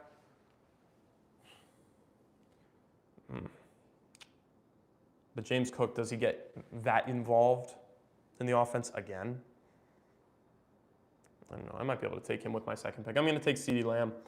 I think when you have a guy like Dak throwing you the football and you don't have an elite running game, you know, they do give Javonte Williams a lot in the red zone, but getting down the football field, they're throwing the ball. I would love to see James Cook fall to me. That would help a tremendous amount. That guy, respect me. I took JT. I mean, yeah. Yeah, I'll respect you, H. I don't know. I don't know, though. Not my favorite pick, personally. Personally, not my favorite pick. Here we are. Well, we got a viewer here taking James Cook after I said I would take him. It's kind of messed up. ACL gone by week 3. You're not wrong there. You're not wrong there. Are you planning on enlisting? Follow-up, do you support the war in Iran? I'm not going to talk about that here. We stay neutral politically on this podcast. You're not going to get me. Ashton Genty, what's the situation here, too? At least out for a month. No, he's not worth a pick. It might actually end up being Jeremiah Love again. It might end up being Jeremiah Love. Oh, okay. You guys pick here. Between Jeremiah Love, Saquon, Kenneth Walker, and Derrick Henry. The most upside is obviously Jeremiah Love, right? Because Saquon's going to be less involved each year that we get further away. Derrick Henry, I doubt that he's going to be super heavily involved in the offense. I mean, he's still Derrick Henry, but I don't know.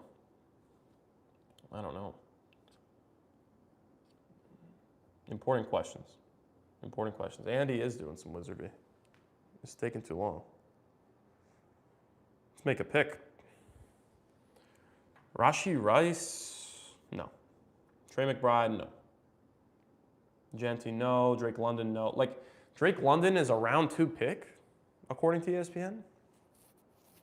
There goes Jeremiah Love. There goes my plan.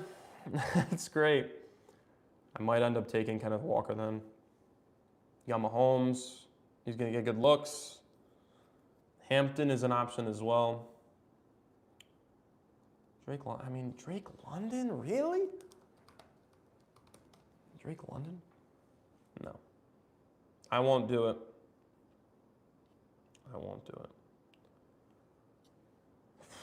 Whoa, I'm late. Get me updated. Right now we're doing a fantasy draft. All right, we're doing a fantasy draft. I've already taken my first round pick. I had the 9th pick. Unfortunately, I had to take not the guy that I wanted. I took CeeDee Lamb, which CeeDee Lamb has the potential to be number 1 receiver in the league. I think he's probably 3 or 4, right? You got Puka, Jay Jettas, and Jamar Chase, I think I would put above him. So he's probably number 4. Shut up and pick. It's a tough situation. We are in round 2, yes. We're in round 2. Between Walker and Barkley, honestly.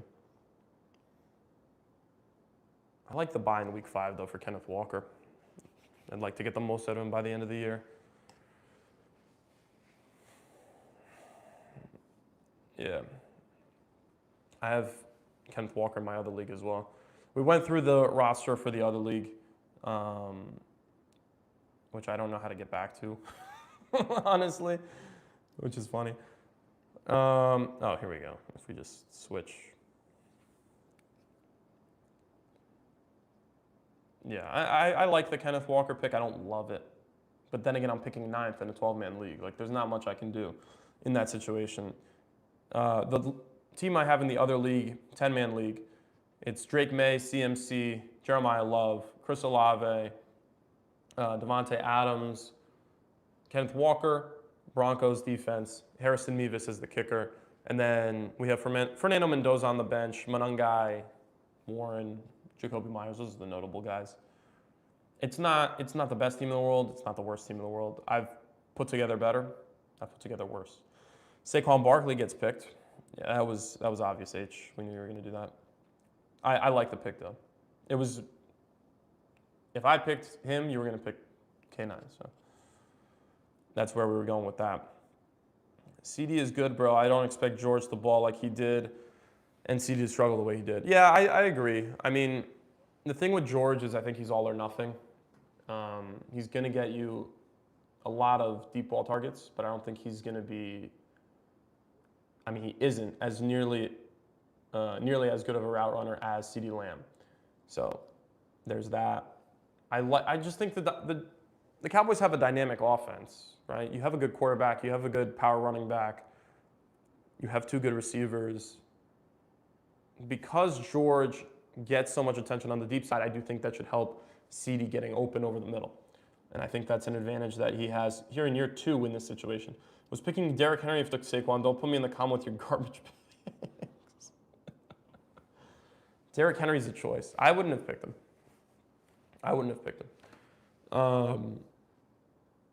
Only because age. Like I think at some point he's just gotta fall off, right?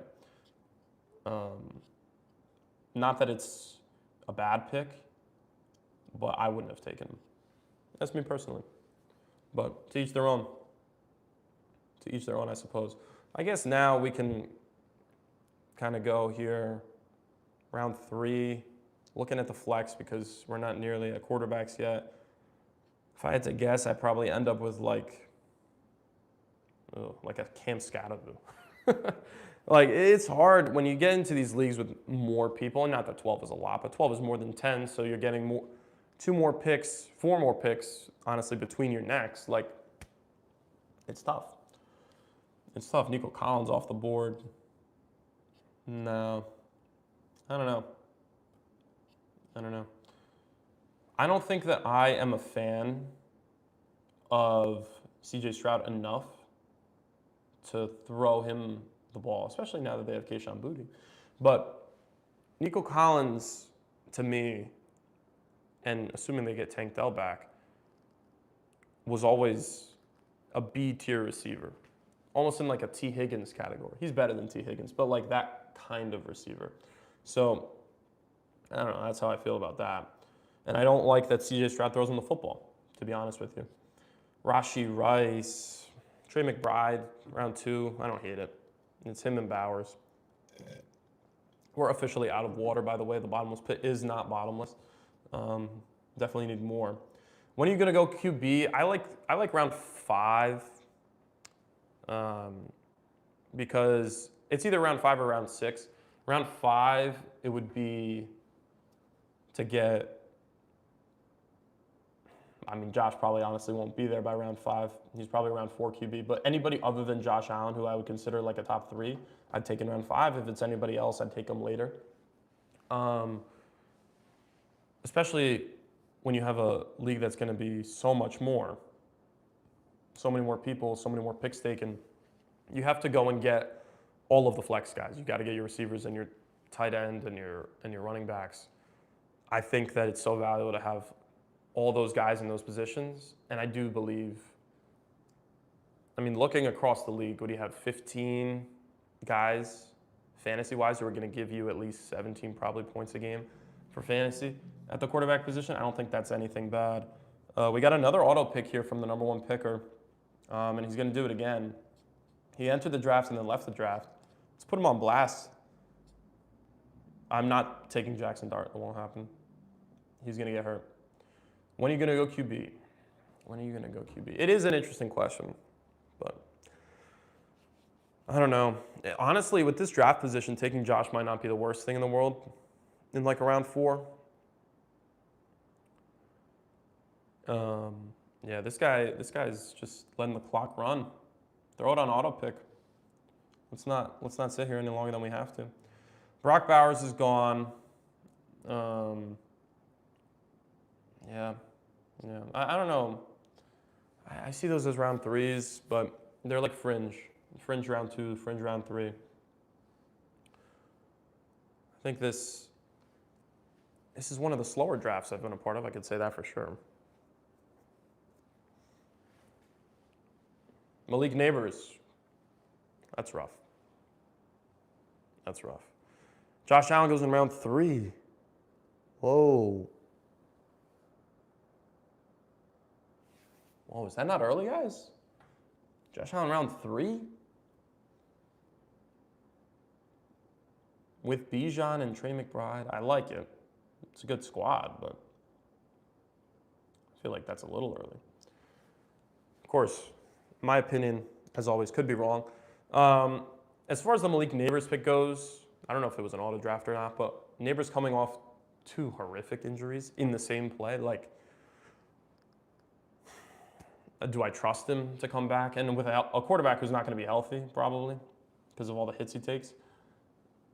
The idea of him and Scat and Dart is like so much better, I feel like, than the reality might end up being. Now, if they stay healthy, I definitely believe that they could be in the playoff contention, but I just don't know if they're going to stay healthy, unfortunately. And that's going to be another conversation that we have as we get closer and closer to the season. No, this is not Pat's bias. I'm a big believer in health. Like, I think AJ Brown could potentially be a bust as a Patriot, just because he's a diva. But got to get the board on the screen. Yeah, I know. I unfortunately don't know how to do that. I'll figure that out, but I don't know how to do that. We're not getting that on this one. If I do end up having another fantasy draft in the future, which I think I might be doing 1 or 2 more, I will try and figure this situation out. And I would just go live probably for that event. I wouldn't, drag this. We've been streaming now for almost 2 hours, which, appreciate you guys again tuning in. We've had a lot of people in and out, but again, it's always just about, whether or not you like the long form content or don't. We appreciate you guys tuning in, for sure. I mean, I'm gonna get stuck with like a George Pickens, a Jacobs, Javonte. Yeah, Olave. I don't want to have the exact same team. That would suck. I think I know who I'm going to pick, actually. Maybe I should stop saying who I'm going to pick. I got all these people watching. It's too many people. We don't know how many of them. How many of you are in here from the draft? Trying to steal my picks. It's kind of messed up. Or maybe I could throw you off. I could say a name that's wrong. Yeah, I'm gonna take Pacheco. That's what I want. Javonte, I like it. He gets so many red zone. Live stream at the stadium Thursday. We talked about it before. I did mention that we're going to be at some games this week, intending to go Thursday and Saturday. I would like to be there for both of those games. Obviously, you got Garrett Cole pitching on Thursday. You got George Costanza bobblehead on Thursday. I think that's a really cool opportunity to go and see. If I can find a way to bring mics into the Yankee Stadium, microphones, that would be awesome, because then we could get some live content going from there. But I don't know if they're going to let me bring that stuff into the stadium. Would it be security checks, this, and this? I don't think they'd let me do that. But we'll see. I mean, you guys responded very well to the video that we put out of the return of Mike. But it was a good time. We are on deck here. Garrett Wilson's gone. Olave as well is gone. So that leaves me probably, I'm not going to pick Pickens because I can't have CD and Pickens on the same roster. That leaves me between Tet, Zay, Jacobs, Kyron, ETN. I don't know how I feel about ETN. I don't know. But we could go mobile with the live stream. Going back to that, we could go mobile with the live stream Thursday, either pregame, during the game. I think that's illegal, actually. Like, I can't stream the game. I can stream myself. I can't stream the game. Also, I don't think enough people would be watching for them to notice and anything. But I do think it would be a cool opportunity.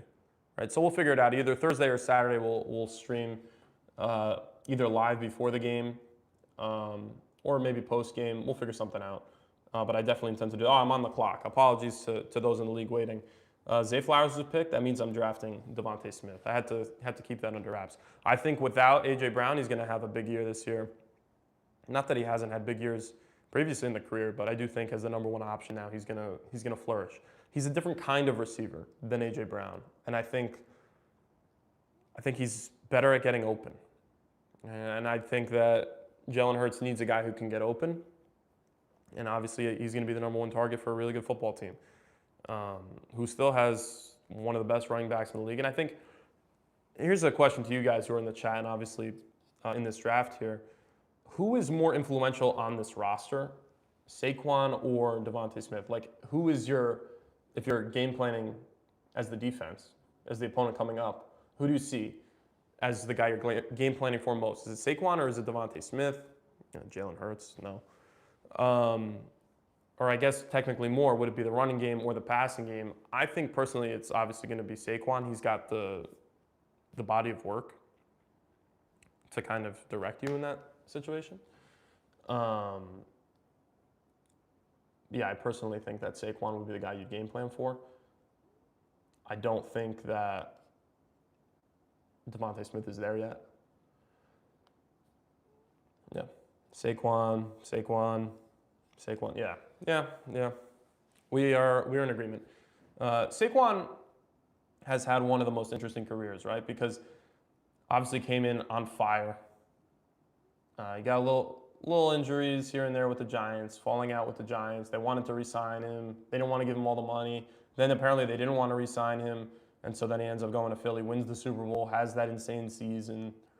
Last year regresses a little bit. So what are we going to see this year? I would say, especially because A.J. Brown is gone, I think that locker room is going to mesh a lot better, and I think you're going to see A.J. Brown. I think you're going to see Saquon Barkley have a bounce back year, and a bounce back year from a 1,000-yard rushing season, but he's going to perform even better. He's going to perform at Saquon Barkley levels. Travis Etienne goes, Kyron. These are good picks, guys. These are good picks. For me, looking at this, I might actually do the thing that I didn't want to do, which was take a quarterback in round 4. Josh Allen was the one guy I would have taken, but I might take a quarterback. Let me get Jackson Dart. Let me get a guy who's going to get hurt. No, in all seriousness, and hopefully, you never wish injuries upon anybody, right? Hopefully these rosters can all stay healthy, because I think increasingly we've seen more and more injuries these last couple of seasons. Unfortunate. And I think a lot of these places have to transition out their artificial turf and bring back grass fields, because what we've seen as far as the spike, it's like a 40% increase in major ACL, MCL injuries. That can't happen. In the most profitable league in the world, you can't have guys getting hurt so frequently.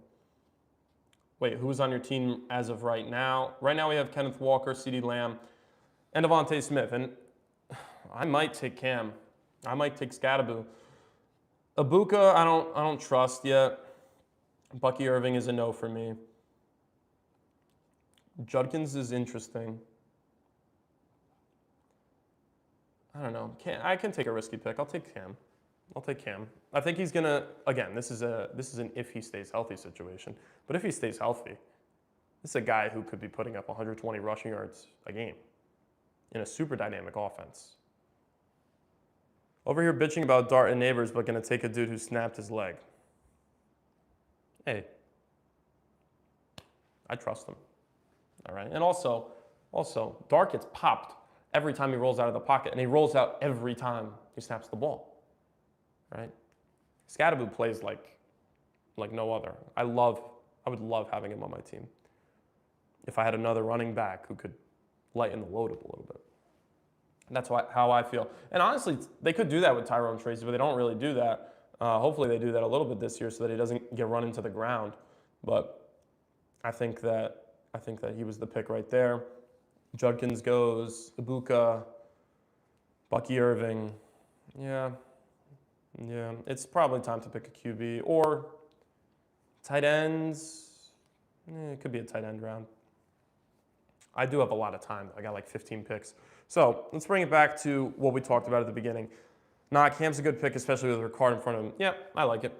That's why I did it. Let's bring it back to the top, though. So in case you guys weren't here, because we do have a couple people who have come in and out. So we started the day off talking about the Yankees injuries, what's been going on, the pitching staff. Weathers is going to be done basically as a starter. He could potentially relieve if he gets healthy enough. I'm a little cautious on that. I mentioned that. You'll see the reels of that. And you can go back in time if you want to see my full breakdown of that. Stanton, we talked about him, how, I guess one thing we didn't talk about is like how his Yankees tenure has been. Has it been a success from that trade? I mean, they didn't win anything, right? But he's been such a great playoff performer I don't think you could call it a failure. That's how I feel. But I think he is a winner, right? He's a guy who you want on your team mentally, but it just hasn't, unfortunately, worked out health-wise these last couple seasons. So that's tough. And then we also talked about Volpe, how I think next year is going to be a really interesting situation because Jazz is probably going to be gone. And you could have Volpe theoretically play second base. And I think if he can go into that role and not have all the cloud of negativity surrounding him the way he previously has, and apologies for like scratching my nose, yeah. But if he doesn't have that cloud of negativity around him, I do think that he could be successful in that role because he never had the arm for shortstop and he doesn't have the reach that Lombard has. So I think he was being asked to do something he shouldn't have been asked to do. And then we went down, what Judge's legacy would be. I gave what I think the lineup should be for the Yankees. We broke down the Kayshon Boutte trade, and then obviously we started this fantasy discussion. And then we've had some stuff in between. Talked about the Mets a little bit. Talked about Barry Bonds right before we started this fantasy draft. So a lot of stuff has happened. And again, we appreciate you guys rocking with us this whole time. Can you review Zachary Feldman's team? Please, I can. We're dropping governments, which, was consent needed for that?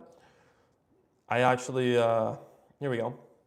I don't know if this is his team, but James Cook, Drake London, George Pickens, T. Higgins, if that is his team. I do think that's a good one, actually. Who's your number one pick, though? Is it Cook? No. I don't know. I mean, I guess it's a 12-man league, so you kind of have to do what you got to do, but I'm not a fan of Drake London. Drake London is like Kyle Pitts 2.0 to me, low-key. Like, he is better, and he's performed more, but I do see a guy who's just not reached the point we thought he was going to reach. Thought he was going to be here. He's been here. Slowly increasing. Now, he hasn't been Kyle Pitts down here. You can't even see on the screen where my hand is. Like, Kyle Pitts, one of the worst draft decisions every year by every guy. L-Take, how? How is this L-Take? Explain that. Explain that. Get your own show. No, I'm kidding. You can, though, if you want to debate me. No. But please do explain how that is an L-Take. I'd love to see your opinion there. But yeah, I think we've had a good 2 hours here doing this. I'll probably do a couple more picks and then hop off this, just because nobody wants to hear me ramble for another hour while we have auto picks happening and stuff. But I'll stick around for a couple more picks. If there's anything you guys want me to discuss before I log off, obviously we have a couple things going on. Drop them in the comments. You can DM on Instagram. I won't see it because my phone is recording, but you can DM on Instagram and I will see it and I'll post a response tomorrow. But we're gonna have a lot of content coming out from this episode. And again, thank you to all the people who tuned in. But we have a lot of people who follow on the social medias, 9,000 on TikTok, or almost 9,000. And obviously a couple hundred over on the Instagram. So we're trying to grow. I think this has been a success as far as just getting out there and talking to people and having opportunities to just get the opinions out there, right? It's fun to conversate, explain the things that are bouncing around in your head, right? I enjoy doing that. And that's why, Mike and I started this, because we had an opportunity to do something that we do anyways. We always have conversations about football, about teams, about different historical eras, about how, different teams break down games and who's successful in this field. And like, we do that all the time. And so we figured we'd bring it over here, record for you guys, just to watch and enjoy. And, enjoy is subjective, obviously. And you can love us or hate us or not care, either way. But of course, we appreciate the support, no matter what. Here we go. L-Take. Do we have the L-Take? What are the chances the Yankees get swept by the Sox this weekend? The Yankees don't lose when I'm in attendance, so 0%. That's a 4-game set. For them to get swept at home, I'm thinking 5%, if not lower. I don't know that they've gotten swept at home in a 4. When was the last time they got swept at home in a 4-game series?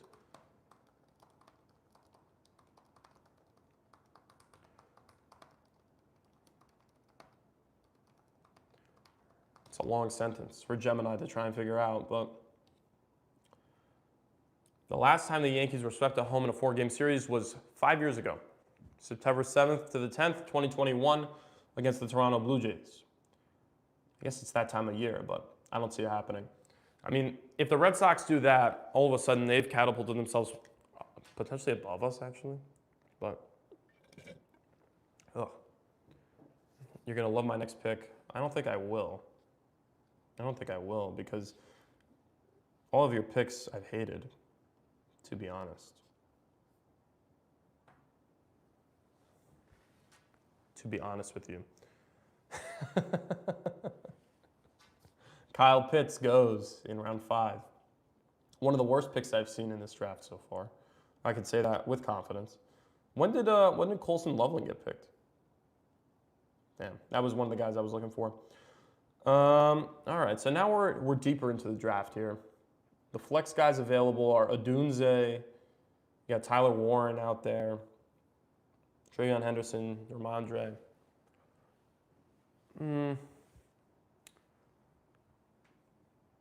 Receivers, Marvin Harrison. Like, I'm not picking Marvin Harrison. I'll pick Travion. I think between him and Ramondre, they're so different that it ends up working a lot of the time. And you're going to see Ramondre get phased out of the offense more and more and more because Travion's just that good.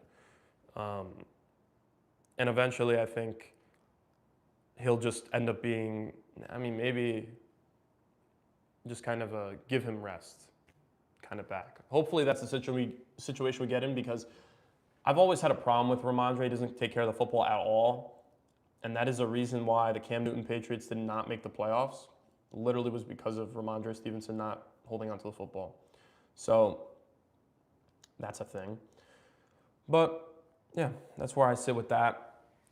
Right now the team is Kenneth Walker, Cam Scattaboo, CeeDee Lamb, Devontae Smith, and Travion Henderson. Let me know what you guys think. Dude, he was TN2 last year. Back me up, Jack. Pitts 1.01. No. Guys, this is terrible. What actually did he do last year? This is a good question. 928 yards, 5 touchdowns. But it's all spread out. It's all like, let me look at his game log. Yeah, because he went for 166 one game with 3 touchdowns. He had 3 of his 5 touchdowns in one game. He put up 46 points. Tight end 2. My fucking ass. My fucking ass. We're on the clock. Tyler Warren is the auto pick. Tyler Warren is the pick. I'm just going to be honest with you. I like him there. So now we've gotten all of the skill position players. Keep stuttering. All of the skill position players. Cam, Kenneth Walker, CeeDee Lamb, Devontae Smith, Travion, and Tyler Warren. That's what we got for all of our flex. Big NFC East guy. Is that accurate? Oh, no. Yeah, I guess I am a big NFC East guy. Holy shit. Yeah, 3 out of 6. That's not a good sign. But I guess they'll be playing against each other, which means, you know, some combativeness within my fantasy team here because they know what's going on. Maybe they'll discover this podcast and realize they're missing out. But I think I'll stick around. I'm probably going to pick a quarterback in the next round, if I'm being honest. Just over 2 hours here that we've been streaming live, guys. Again, appreciate you being here, tuning in. But yeah, if you have anything else that you'd like me to discuss, drop it in the comments. Also, please like the video. That way it gets pushed out after it gets uploaded because obviously we'd like to have that happen. We want more people to see it. The more relevant that it is, we don't want people to see it way down the chain. So please like the video. Yeah, except for Allen and Joe Burrow, everybody's available. Drake May is gone actually, but I wasn't going to take him in this league either. I don't like repeating draft picks between leagues. Like I like creating different kinds of teams, but it's hard depending on where you get slotted in the draft order. It kind of determines where you have to go with your team. But I don't know. I might pick Dak. I feel like that wouldn't be a bad pick.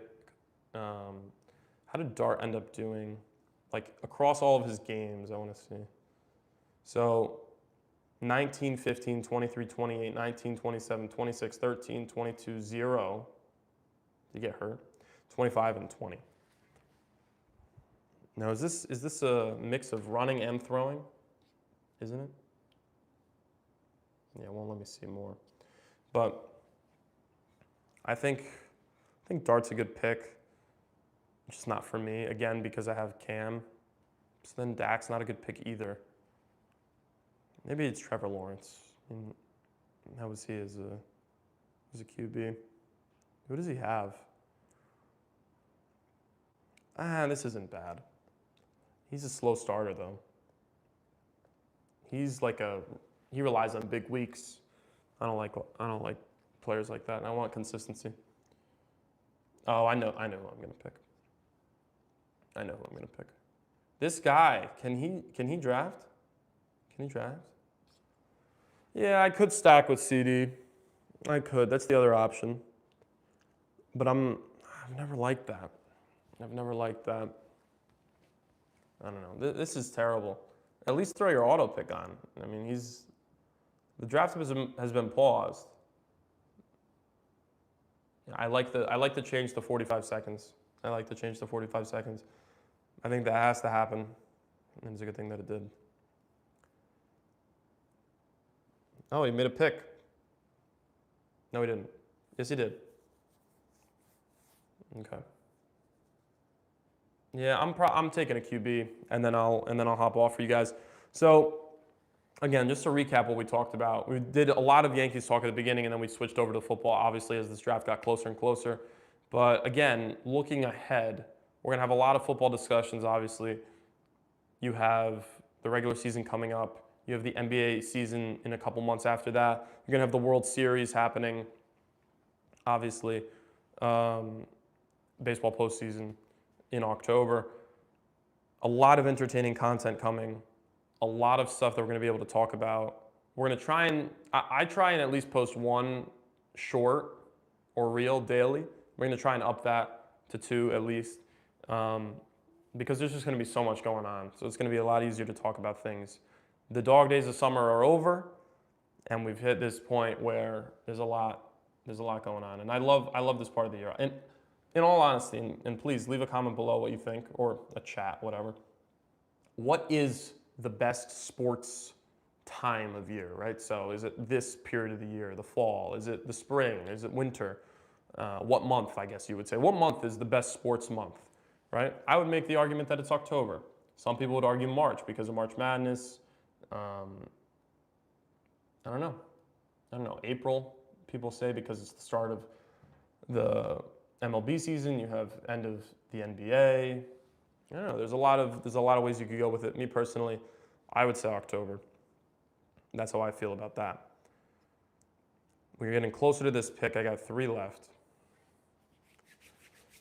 Or 2 left in front of me. Between Dak and Stafford, that's where I'm at right now. And I got 1 guy in front of me. Let's see who H takes. Who did he take? Wandale. Okay, so he's just trolling. He's just trolling. All right, I got 30 seconds. Do I stack with CD or do I... I'm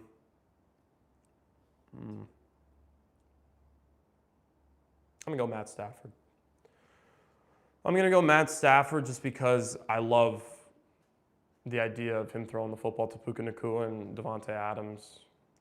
They're so well coached, right? McVay is the best. McVay's probably the best coach in the league. Like, he's young. He calls offense phenomenally. He's so involved.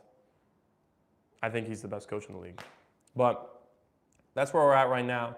Stafford, Kenneth Walker, Cam Scatterbo, CeeDee Lamb, Devontae Smith, Tyler Warren, and obviously Travion Henderson in that flex spot. That has been this draft as far as I'm not going to continue to bore you guys with the ancillary pieces. They don't matter nearly as much.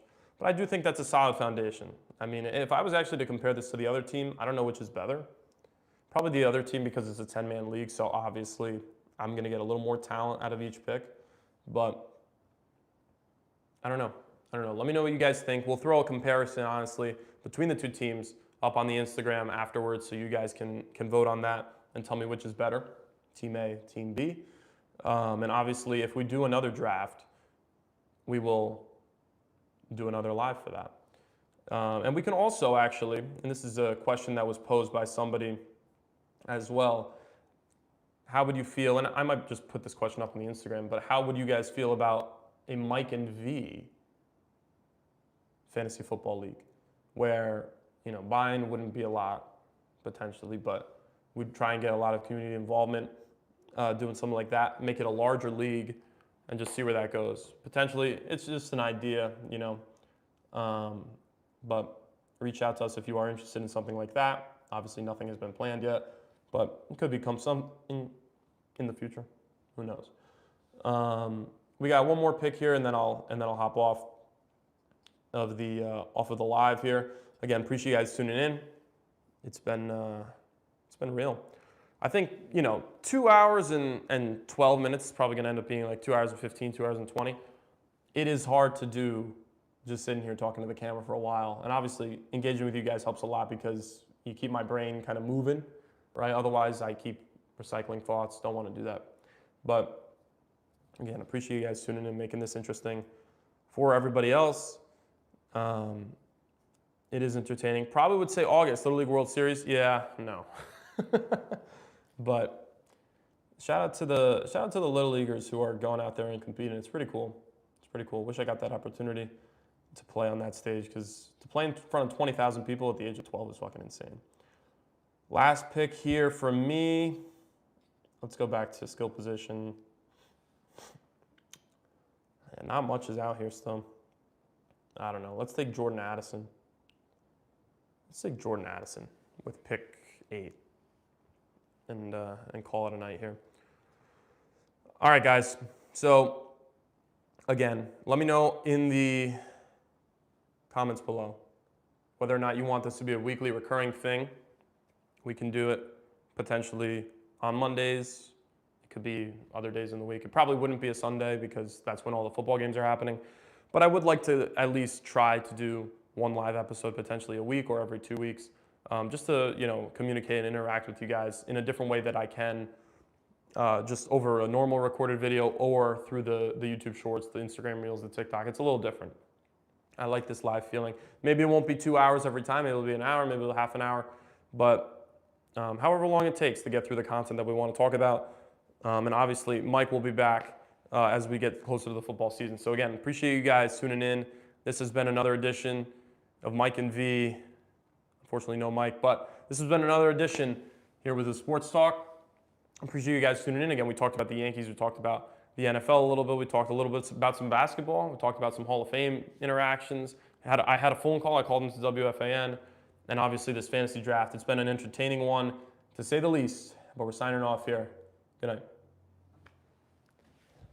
Interestingly enough, if you're sticking around, I don't know how to turn it off from my computer, so I will be doing it from here. But goodbye.